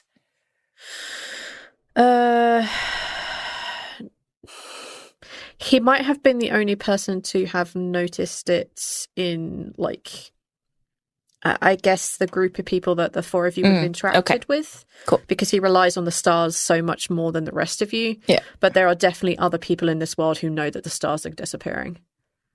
Okay. Thank you. So are we just going to head over there now? Or I guess we're taking a break. And then we'll go check it out. Ivoris's crew is waiting for Ivoris to recover. All right, yeah, so we'll just relax for a bit, I guess. I'm not going to complain. Yeah, Ivoris cracks out some like dried fruits and crackers for those of you who are not interested in the have a face eating supplies. Baskin, however, you can tell he's nervous. He's biting into like fish and stuff. Yeah, y'all can rest, recoup, take a short break, take a short rest rather. Recoup whatever you can on that. Chill out, regain whatever hit points you need by spending your hit dice. Have fun. Yes. After the rest, Ivoris is at least half to his usual self. Don't forget to roll your hit dice. That should be able to recoup some of your health too. I'm going to recover I some rolled spell all of them. slots. I rolled all of them and it didn't get me. I'm at me. I'm misremembering. I'm at We 6. don't get our constitution on our hit die, do we? You do. Okay. Brilliant. Oh, Yeah. do you? You do? Yeah, when you roll So- your hit dice, you get, it's the dice plus the con. Oh, so plus. Okay, well, scratch that. Because I'm good. Also, a new ability that I got at 10th level. Everyone who took a short rest gains temporary hit points whenever they take a short or long rest equal to my warlock level plus charisma. Whoa. So that's 15. Hey, boy. Every time we What? sleep or take a short rest, everyone starts with 15 temporary hit points I hate everything. No, it's fine. because of my good Dindar help. Wait, Yeah. what's your charisma? Wait, hold on a second. That math doesn't add up. It's Christmas. Warlock level is 10. Half your plus warlock charisma level. 5. Half of warlock level. Okay, so 5 plus 10. 10. Everyone Okay, gets 10. all right. I was like, wait a minute. Do you have secret levels that we don't know about? No. He's got 20. No, he's got 40 charisma. No. Where are you reading half? Those creatures each bottom? gain temporary hit points equal to half your warlock level plus your charisma modifier. It's right in the ability you clicked. Oh, you gain your warlock level. They gain half your warlock level. Ah, okay. Oh, so okay. you get the full, we get the half. Oh, okay. You're just gonna give us the weak sauce shit, and you're gonna keep the real Well- stuff to yourself. Well, it's my god, and you guys are all questioning them, so I think it's fair. So right now you're getting shit all. So we're getting wait, what? I'm 10. confused. 10. When you look at each other, you just get this kind of like, you know, if you look at something in a dream, it's not quite right. You all get a little bit of that, but it's more intense when you look at Ivoris right now. That's how I'm explaining your temporary hit points, okay? You just appear more dreamy. Swoon. Okay. You have short rested. Baskin takes the boat closer and closer and closer. 5 feet closer. I'm not doing that. As you get to the bottom of the boat, the two creatures that were sitting on the side kind of stop their conversations, their moaning wails that you've been hearing, and they look down at the boat. Again, they're not hostile. They don't seem to be doing anything. And as you kind of like get to that side and Baskin turns the boat to be side on to the boat, he whistles up at the pair and they just kind of jump to their feet and begin to lower ropes to pull up your tiny, tiny boat. Oh. There are other creatures that appear to help pull the boat up. And within a few moments, the 5 of you can be on deck. So that boat pulls this boat up. Like, yep, you have a small boat. Oh, fuck. I didn't realize the size difference. Yeah, no, me neither. Boat is big. Okay. Can I just ask? As you kind of like, No, can I just ask? Is the ghost boat? Does it appear to be made of actual wood? That is magic? Yes. Or is it a ghostly boat made out of ghostly made- gas things? It's made out of dead plants. Oh, wait. All plants are. Yes, dead trees. Yes, the boat appears to be real. It also appears to be magic. Since the short rest that you just took, you actually see it looking across that a part of the mast has begun to rebuild itself, and a lot of the boat is beginning to repair itself. And you notice that nobody has been on deck, nobody's been trying to fix anything. The boat is just slowly repairing itself. What's the color scheme? Is it all black and scary, or no? It's like black and blue. I need to figure out how freaked out Suvi is. The boat is kind of like a really dark brown with like weird, like random parts of it being black or being silver. Yep, that's it. That's the basic color scheme. Nothing too scary. Okay. Yeah, there's nothing too scary. Right. There aren't like hanging corpses off the side or blood smears or any of that crap. The Captain Cook had a well clean place. As you are on the deck, if you're there for more than maybe a minute or so, you notice that the shadowy figures that the pair of you saw below decks, you see the 6 of them kind of like make their way onto the main deck, and they all just seem to be standing together with the 2 kind of more feral versions of them. They all seem to be directly staring at the 5 of you. Hello, I'm Suvi. Who are you? I like the idea Greff was getting ready to square off, and Suvi just opens her mouth and starts talking to them. It was like, diplomacy, right. Right, yeah, diplomacy. Damn it, it's not just a weapon. All right, let me open up the Patreon name list. I was going straight for intimidation, like... No. These are our new friends. Your boat may have lifted our boat into it, but your boat still... The boat is on the side, you know, like a rescue boat? Stinky. Like the rescue boat's on the side of another boat. Yeah. This is what this looks like, okay? All right, good. I just didn't want there to be any misunderstandings. The creature, one of the more feral-looking creatures with the talons, kind of like pulls itself forward, and in a kind of like echoey voice, it says, Mithrien. I am Mithrien. Oh, very nice to meet you, Mithrien. These are my friends. You slaughtered our captain. Your captain attacked us. Unwise. Kind of as a group, they all nod. We are bound to follow our captain. We would have followed the captain to Bellum and back. So, where are you following the captain, then? The captain was plotting with stars. Why did he choose to attack us? The crew is smaller now. The ship cannot function without more. I guess his death was not worth it, as we lost more than you stepped on board our ship. We were a quite small ship. You must have been desperate. We are.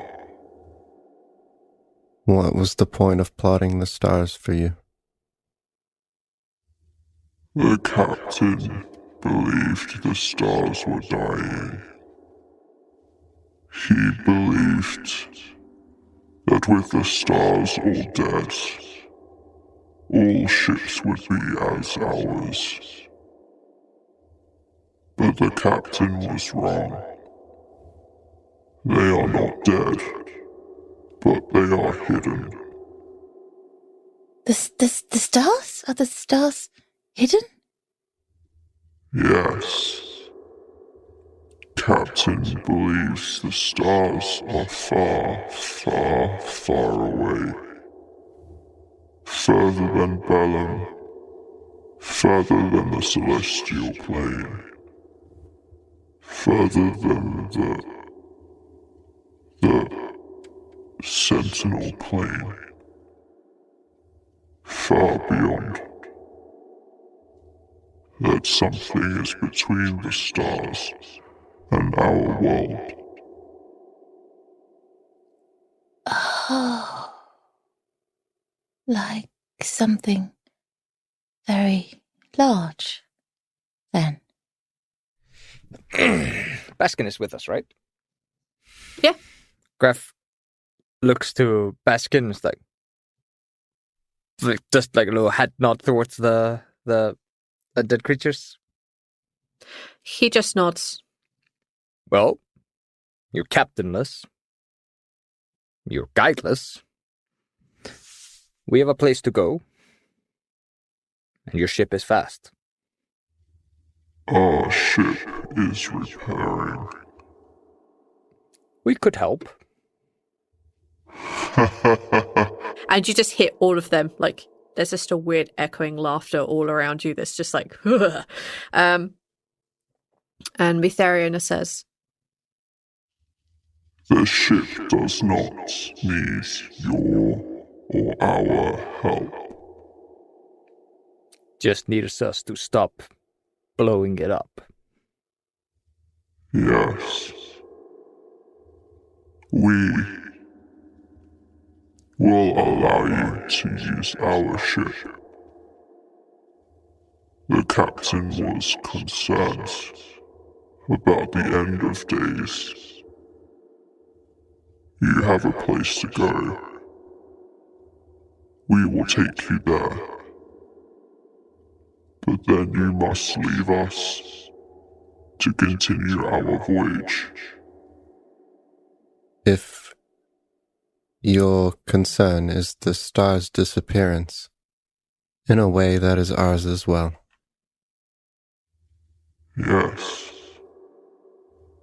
We have to continue rescuing damned souls at sea, increasing our numbers if needed, and be ready to fight if the end of days is here. We cannot overpower you as we currently are. You could take our ship from us. but we would rather work with you and keep our ship when you are where you need to be. The other undead around don't share your goal. The rest of the undead are, killing the stars or whatever. So... Then our ship fights alone. in a way. You see that all of them kind of like nod one after another. Some of them are clearly like upset by this knowledge, but some of them are like, whatever. So it's quite a broad range. We understand this. We ask that you choose mercy in this and let us be. I wonder, maybe I missed it or something, but did you actually tell us why we were attacked by your captain? He wanted to add you to our numbers. If I'm understanding this correctly, they sail the seas and they pick up sailors and ships and captains that pass naturally. Sinking ships, storms. But for one reason or another, their numbers have dwindled and they got desperate and they started attacking people, creating their numbers instead of recruiting them. Which I am not even close to being okay with. Yeah, I don't think we're going to be able to help you in that regard. I personally don't have a problem with you collecting those who are lost already, but we don't typically murder. I'm not even a fan of them collecting the past. Those who pass should get to pass on. They shouldn't be forced to slave away on your vessel. Maybe you should try to recruit the ones that are feeling lost and want to work on your ship. Maybe that would be much nicer. Many of us would choose this over death. When death comes a-knocking, many men choose really poorly. You hear a couple of them laugh, but it's not creepy. And it's like, yeah. Especially the ones that give that, whatever vibe off. You definitely also get that from them. Yeah. They're allowed their undeath choices, but no, I like. We cannot condone them. Well, Greff's made it very clear from the beginning that he is not a fan of any sort of death-avoiding, resurrecting. Fucking with death. Yeah. Yeah. Not a fan. We will. Let's just get to the mouth of clarity and the maw of clarity and be done with this dealing. Yes. And you see them all as one turn and look at Baskin. He kind of he looks a little nervous as he realizes there's something weird about these guys, knowing he's the captain despite the fact he hasn't said a single goddamn word. And he just shrugs and then just starts barking out orders. And you see them very quickly and efficiently go about beginning to patch up what they can if they need to, move things about on the deck. And he turns to the four of you and he says, Baskin thinks you four should find places for us five to stay. As much as Baskin is captain now, he looks very unsure. Baskin does not trust dead men on boats. We can probably hole up in the captain's cabin or something like that, and just take watches when we need to. Baskin would think they're safest. Yes. I also excuse Baskin. Yeah, you're fine. I want to kind of go check out some of that stuff. Baskin basically begins a tour of the ship with Mitharian, and he's basically getting the lay of the land. He seems suddenly very comfortable with what he's doing, learning about this, that, the odd peculiarities of being on a dead ship like this. The boat is beginning to heal up, begin to be filled with undead life again, And the four of you are free to explore and go where you like. I think Greff is gonna hang out with Baskin and Mytheris, I think you said. Mytharian. He's just trying to. Greff has alternative motives, but he's trying to absorb as much information as he can. Okay, you're on your own secret mission. Yeah, Gotcha. I'll explain it in a minute. I just don't want to derail whatever they want to do while my character's doing a different thing. Star chart and flower. Flower. Flower So power. I guess we're rushing over to the flower. The two druids are immediately like, Almost ooh. uncontained. Flower. Yeah. Two of you climbing over each other. Okay, you two are going to go check out the cabin. Correctly, you're going to go check out the flower a little bit more. Ivoris, are you up to anything in particular? I am going to start in the captain's cabin because Okay. regardless of whether we're all there or where Baskin is there, that's kind of where Ivoris is going to be, and Ivoris wants to make sure that Baskin is safe. So anything that is bad for living people but not bad for undead things that might be in there is going to be not cool with me. I just want to thoroughly go through the place that we are going to keep us and or our captain. Team Captain Cabin. Ivoris. I realised I was like, fuck. Ivoris, are you looking for anything in particular? Are you just trying to see what it's like in here? Are you looking for any like spells? Are you looking for like hidden traps in the beds? Like, what are you looking for? Yeah, I'm thoroughly going over looking for any traps, anything magical, anything that might be harmful.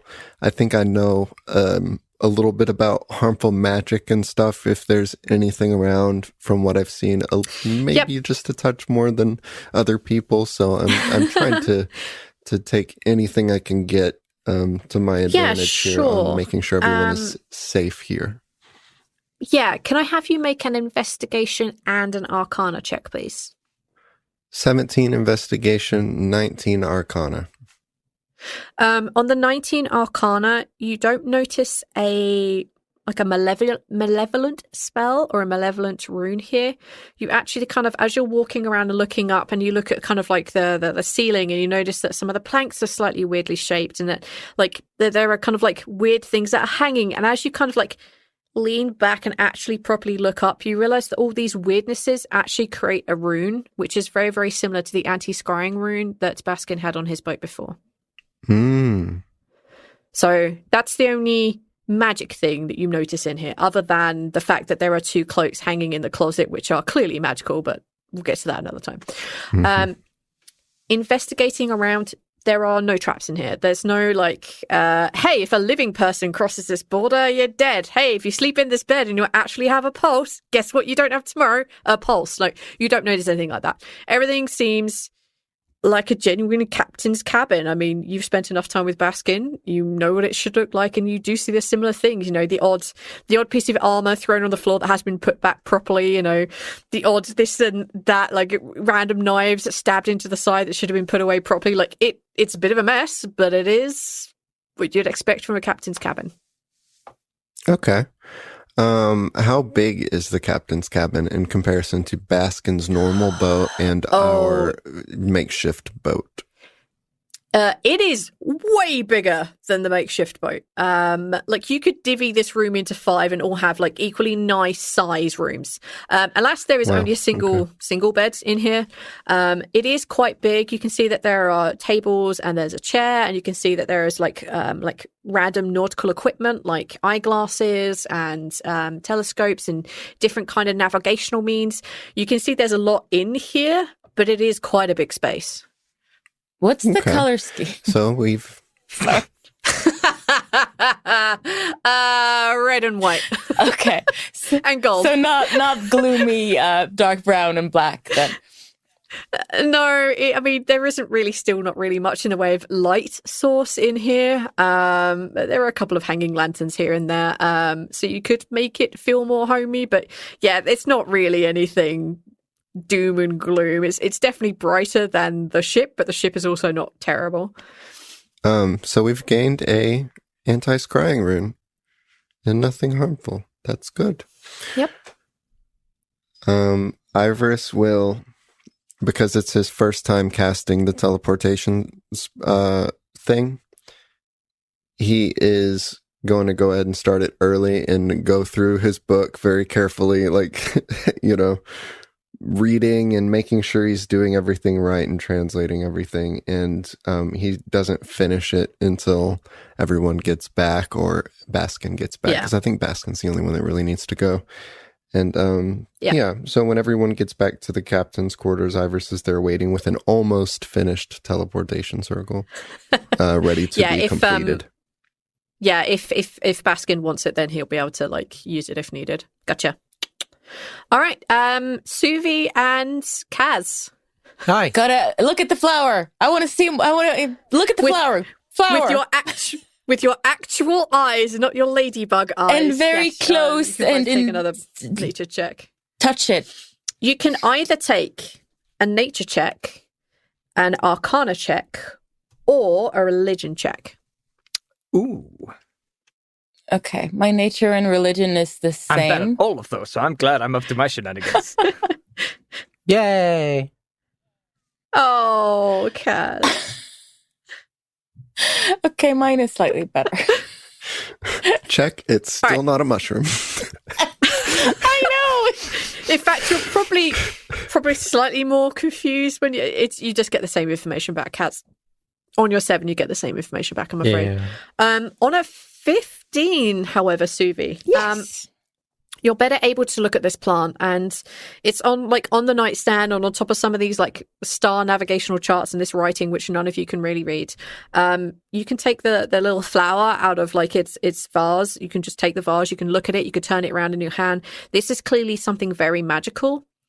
And Suvi, when you pick it up, when you touch it and examine it a little more intently, you realize that yes, this may not be of the material realm, but this is from the celestial realm. This is something that came from a very angelic kind of place, a very kind of what you call a good place, in a place where... Nope, actually, I think that's what I'm going to give you on a 15. Okay, an angelic place. Yes. Ah, fuck if I know. I never seen this sort of thing before. I know something. I know a thing. That's very exciting. Isn't it pretty? Yeah, I mean, it's kind of a weird color. I wasn't expecting that out of a flower. It's orange. Have you never seen a marigold? No, because it's more like a kind of creamy looking color. That's a weird layout for a flower. Orangey and creamy. Orangey and creamy vanilla, I think I wrote somewhere. Yes, that's it's like an orange creamsicle. It's weird. I was trying to say manila, like the color you paint your houses. Oh, fuck that. Got it. Oh, not vanilla, manila. Okay, that's a whole different thing. Yeah, my brain was like, it's really close. Ah, fuck it, use vanilla, it's close enough. No,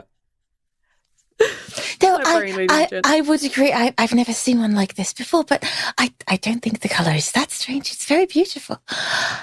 Maybe a little mental. Hey, Shantae, is this one of yours? Nope. It's a flower, though. Yeah, but it doesn't come from the material plane, and it's not...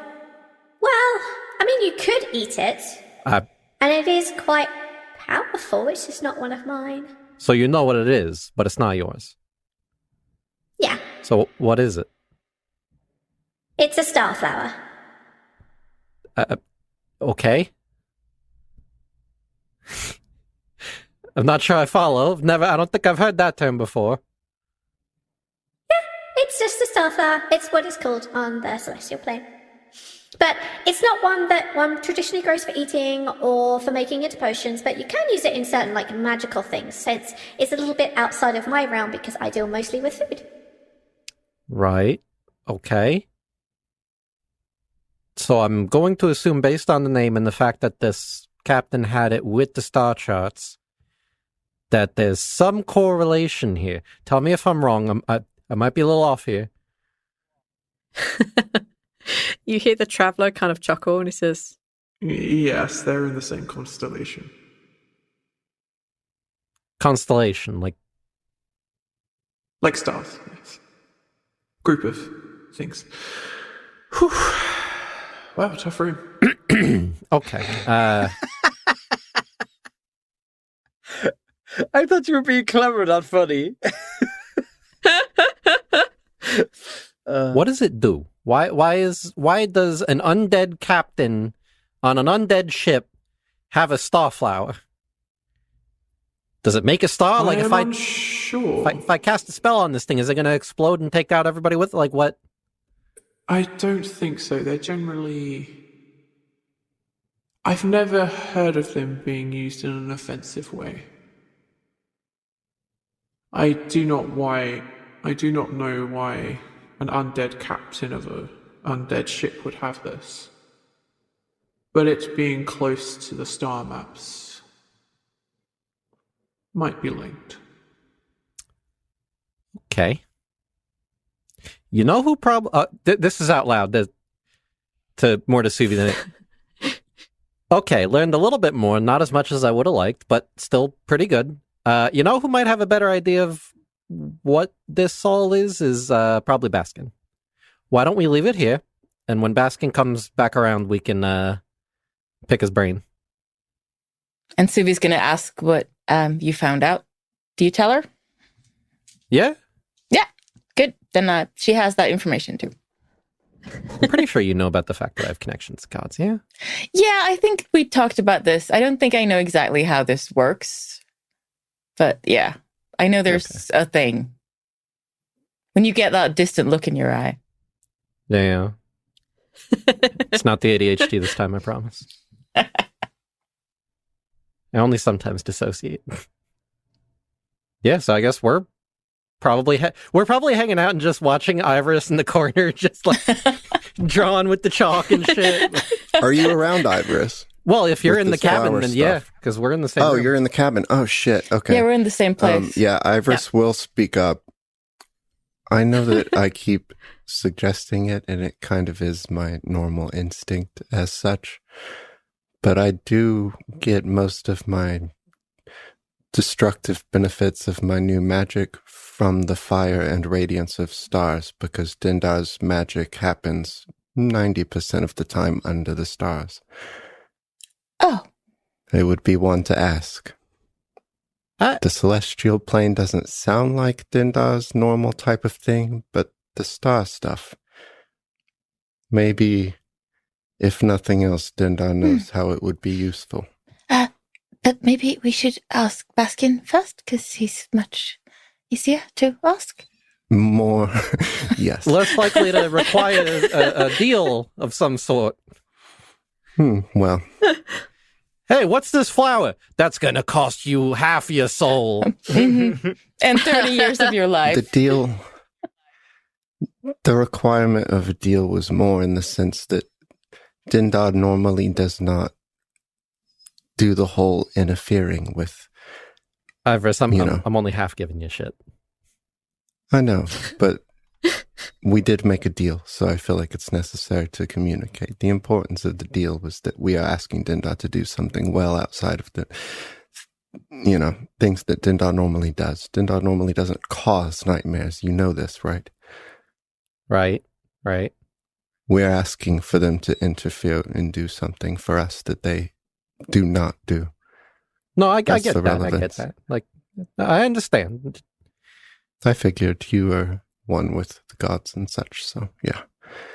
Just checking. Very different relationships. Very. Mine are my friends. They're my family. It's a little different vibes that they give me. Yeah. I imagine that it's much different. Is it weird to say that I love my gods? But like... To me, yes. Yeah, that makes sense. Yours kind of was a whole other thing. And we don't have an unfriendly relationship. It's just different. No, that's fair. I know. I loved my goddess very much. Mine are kind of like my parents. Is that weird to say? I don't really have parents where I grew up from. So they're kind of like my parents, but like... I think that's nice. Yeah? I don't know how this all works. I grew up in a very different environment. Everybody knew everybody raised each other. There was no familial thing. It was all about the clan. It was weird. Thinking back on it, it's kind of weird compared to what you guys do up here. I did not do family as such. Right. Sorry. It's not so different from a gnome clan either, actually. But we do have familiar relationships. Yeah. It's okay. It sounds like all of us in this group here have very fucked up family dynamics going on, so we fit in perfectly. Bunch of mushrooms in a cave we are, yeah? Well, mushrooms are good. You want some? All right. It's nice and damp in here. Resounding yes to that. And then Suvi starts making the captain's thing as cozy as she can make it with all the stuff. Yeah. Yeah, like there's a bunch of stuff in the cupboards. Like there's a bunch of like cloth and textiles. Like you could very easily make like a couple of makeshift beds. Yeah. Probably no more than like 2 extra in total. So it'll be enough for each of you to take shifts. And Suvi, yeah, like we have established that you're happy sleeping in a cupboard. Yeah. So again, you can make yourself a cupboard bed if you want, like no problem. Is there a cupboard? Yeah, there was a cupboard with cloaks. Oh yeah. Yeah, okay. Yep. She makes a little nest for herself under the cloaks. Okay. Not wearing them. You can pull down some other jackets and you can pull down other things and like make yourself a little nest. Yeah, absolutely possible. You can make a bed under there, no problem. All right. I'm going to leave the 3 of you to it. And then we're going to go and see what Greff is up to. Greff. Yes. I'm not up to some hijinks. Like, these are not like high-level shenanigans. Every one of you say you're not up to shenanigans. Every one of you say you're not up to something, and there's always something that happens. So my default is, okay, what do you want? So, Greff is basically following around with Baskin and Mitharian. Greff is just following around with Baskin and Mitharian. And what Greff is focusing on is the functionality of the ship, and if the undead show different level of personality. Are they autonomous? Are they automatons? Automatons. Are they automatons? No, they clearly are not. Even from your interactions with them on the deck. Yeah, there are moments where they act as one. Which is not surprising with a crew that works together for so long. Occasionally they are just in sync and they do certain things a certain way at certain times. But you did definitely notice even up there that there were some of them that definitely have personalities of their own. I'm very worried about this and the fact that there's live people on my dead ship. And then also had we'll figure it out. Like you could very easily see that, a lot of these folks had different personalities. All right. I guess Greff is making note of any of the, hey, why the fuck are the live people on my ship? Putting them on his shit list. Yep. And so basically what Greff kind of has to talk to the entire group for the plan to be explained. But Greff is taking in the different people, the different important people, and who Mitharian reacts goes to talk to.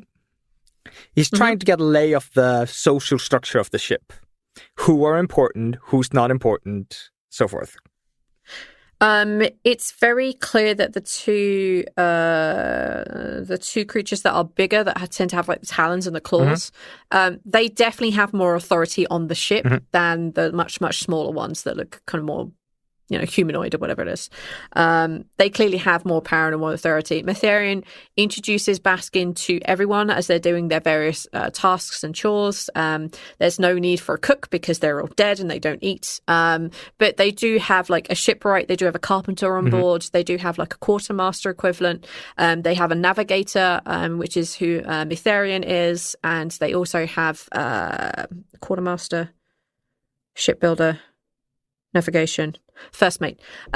With the other kind of the one that wasn't speaking so much, or the one that didn't speak at all, you come to pick up that he's supposed to be the first mate, but he is doing stuff that neither you nor Baskin recognize as like traditional first mate stuff. Mitharian seems to have stepped into that role and is doing that, even though that's not what he is called. Okay. All right. Yeah. Once Greff is returned, once Greff and Baskin are like done with the walk around, and basically like get returned to the crew, to the group. I think Greff is gonna interact with the team. As you are up on deck, as you kind of like make your way towards the captain's cabin, you hear and feel this like almost if there's like a strong wind that comes from a central point on the middle of this boat, and you feel that crackle of energy all around you. And you also get this very cold, uncomfortable feeling. Yes, you're on a boat of the undead, but even that doesn't have that necrotic feeling in the air, and you suddenly get that full force at the same time this weird magical energy and this displacement of air comes. And you hear, "Okay, Greff, I might need a little bit of understanding why you're on a dead ship." I'm assuming this is my sister. Yes, this is Daisy. She's just planeswalked to my ass here. Yeah. I'm gonna like cut away from Baskin and Mitharian at this point. I'm just like, Daisy, why are you here? And he's like gonna grab her and like push her to the side of the. As you like grab her and push her to the side, you just suddenly come to realize that there is a human man with her, but he looks very skeletal and looks very, very, very old. He's wearing this kind of like white jacket cloak kind of thing, and it's a little bit tattered at this point. You see a streaks of grey in his hair and streaks of white in his hair too. And like you thought he was another undead when you passed in. Nope, that's a real human. Well, I say human, we know what this is. And she kind of like Daisy like gestures over to him, and she says, I brought this. You asked me to look into this avatar thing, and it's a little bigger than me. And this is a meal. He should be able to help answer whatever questions you had. Ah. Well, nice to... Greff, she puts an arm around your shoulder and like drags you over to the railing. She puts a hand between you. She's not moving her arm from around your very broad shoulders. And she's like, Greff, are you dead? Oh, no, Daisy, no, we're fine. We actually took over the ship. Okay, why did you overtake a ship of the damned? Greff like grabs her ear and gets real close to him. And like, if I didn't have to be on a boat full of zombies, I wouldn't.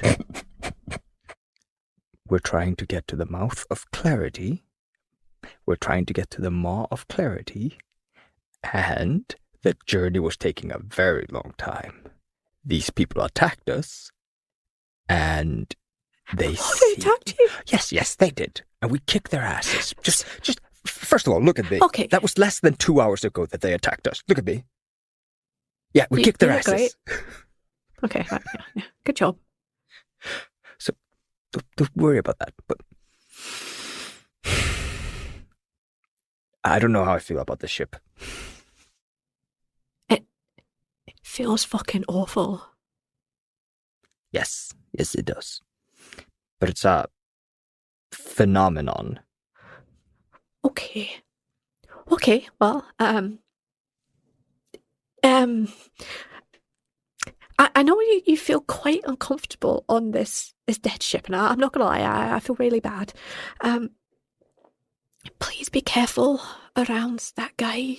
He is super dead. Like, do you remember Ma telling us that story about the guy who died, and then he came back to life, and then he died, and then he came back to life, and he slaughtered like 5,000 people in a town that he fucking made. Yeah. Do you remember that story? Yeah, Ma said he It was would just come down the road from where we came from in Yoli. Do you remember that story? Yeah, Ma said he would come if I wouldn't eat all my porridge. Right. Fucking porridge, oatmeal, casserole. Oh my god, the casserole's so bad. That's not the point. Greff, that is the guy that Mama warned us about. He's not a fairy tale. He's a fucking lich. Just be super careful. What have you got yourself involved in? Yeah, but you brought the lich here. What do you mean? Okay.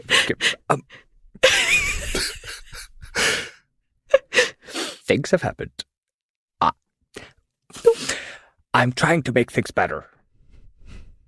And sometimes to make things better, you have to do less than honorable things. My heart is in the right place. And I remember our upbringing and having the moral compass that Ma gave both of us. Now it may be a little bent, but it is the right compass.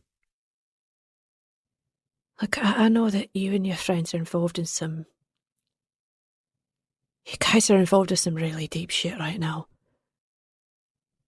And I wouldn't bring him here if I didn't think you actually needed his help. Whatever this avatar shit that you're talking about, it's intense. There's avatars for God, and then there's these avatars that are people. Holy crap. Greff. I'm just going to say you owe me, okay?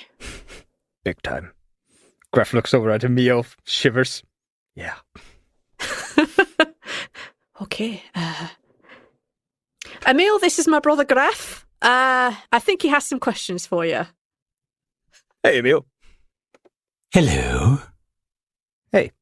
Now, V, you're going to have to genuinely remind me. I remember talking to Daisy about this, but my brain's absolutely blanking. You asked your sister to get you information about people, not gods, people being avatars, and how you can make it that they're avatars for two people. Right. Thank you. That's why you wanted your sister to find out about this. The first time she answered, she was like, what the fuck is an avatar? Yeah. What is this? Yeah. This is impossible. Yeah. Oh, holy shit. Now there's a lich. Thank you. Sorry. You put your sister through a journey. I genuinely, since you said Emil, I was just like, wait, oh no, I don't remember the through line of the thought. So yeah, just sorry about that. Notes. Hey Emil. Sorry for bringing you to such a weird place. That was not my intention. This isn't so bad after all. I could get used to this. Greff's now debating, like, wait, is he admitting he's undead? Is this like a secret? What is going on here? Powering through. Daisy brought you because she thought you could answer some Avatar-related questions for me? Yes, I can answer some, depending on the nature of your inquiry, dear boy. Take an insight check. See, the problem is Greff isn't particularly good at lying. Or smart. All right, that's a 14 on the insight check. He's difficult to read. I have a friend. Has been chosen by the smaller deities. I didn't actually recognize the spirits that lived within him. But he's been chosen by, let's call them spirits. And for some reason, he's stuck with two. What kind of reaction does he give me to that? Take an insight check. 22. Don't make a let's roll deception against Greff. That's unfair. He is slightly surprised, but you're not even sure you picked that up. Okay, yeah. And he is faced with the problem that these two spirits, they've been with him for a very long time. He comes from a different world than I. And he's gotten quite attached to both of them. I think it's unfair that the rules make him choose. Because that's what the spirits are telling him. He has to choose one of them. And what has this got to do with avatars? He will become an avatar of the one he chooses. Oh, I'm sure he will. Okay. Where is this friend of yours? Greff looks him up and down and just like, I'm not sure I'm comfortable. I haven't told him I'm looking into this stuff, per se, as much, so... At this point, if he truly is to become an avatar of two gods, this is the point where you should stop inquiring. The gods, not spirits, are at play here. This has nothing to do with you. Now where is your friend? Follow me. And have it known, Greff is biting his tongue real fucking hard. You notice that Daisy is deliberately placing herself between you and Emil. Daisy, I've grown. I'm not going to get myself killed by a lich. You're bigger than her. You've always been older than her. I mean mature, not in size. You're not maturer than her. Hey, Greff did not just talk back to Emil. That is a sign of major growth for Greff. Oh, the amount of shit I could have thrown his way. Oh, you shouldn't bother yourself with the gods. My friend, I have saved more gods than you probably know, you fucker. I got the stones out of the hands of Kells at the fucking order. You're beginning to think really loudly, bro. So I'm level 10 and I'll kick your ass. No, I know Emil can kill me, but Daisy did warn me, and I think Greff wants to take that warning seriously. Yeah. And also Emil is a good source of information, so I don't want to throw him off. Yeah, so Greff is going to take Kells down to the captain quarters. Emil. Who? Greff is going to take... Thank you. Greff, what have you done? What did I say? Greff is going to take... Kells. Kells. Yeah, okay, I can see where that came from. Greff... Deliver Kells, a ship of the dead. Greff is going to tell Emil to wait for a second. Then he's going to go into... He says... I shall wait out on the deck. Your friend can join me when ready. Yeah, sure. And he kind of like stalks off. Thank you. Thanks. Greff's going to go into the room. Are you going to get yourself killed? No, I'm going to be sassy fine. bitch. I'm going to be... I only thought it very loudly how stupid that fucker is. It's fine. Hi. How you guys doing? Oh. Hello. Oh, hey, what are you I'm doing almost here? done with the teleportation circle if Baskin is ready. Have you seen him? I left him with Mitherian up on the deck. You yeah, left like him you noticed alone as you were with walking the back ghost. that he was like, yes, he's meandering around. Yeah, he's nearby, but he's not in right this second.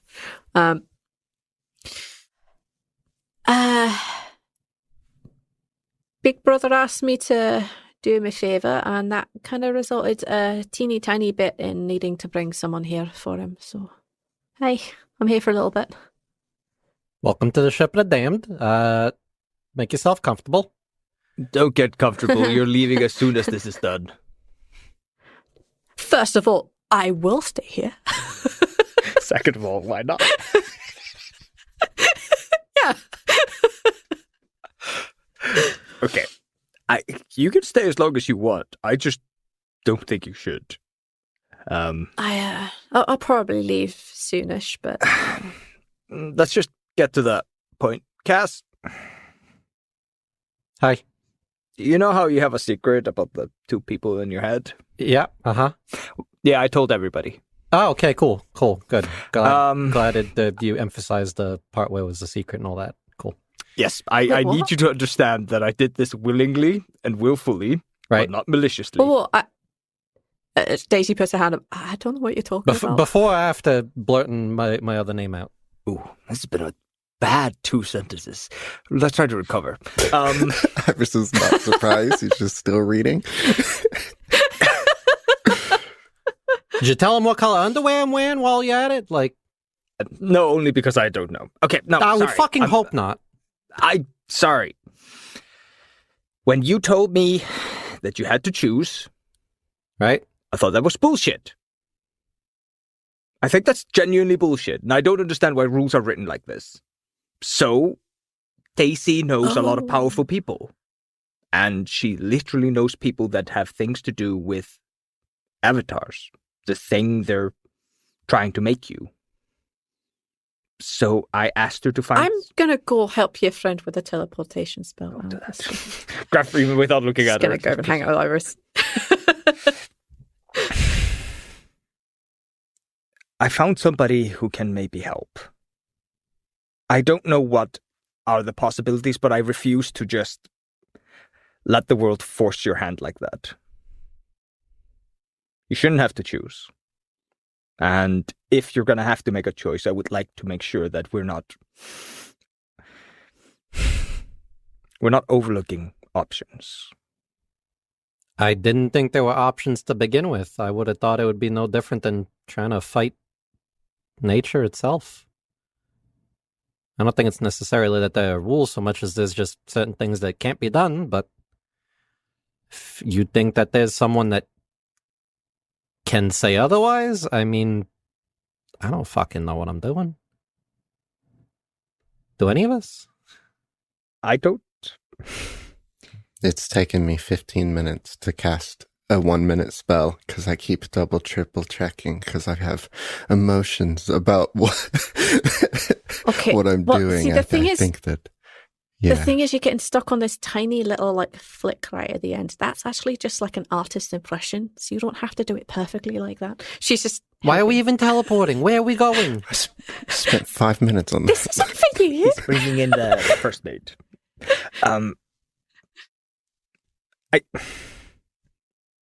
Fuck rules. And fuck being told what to do.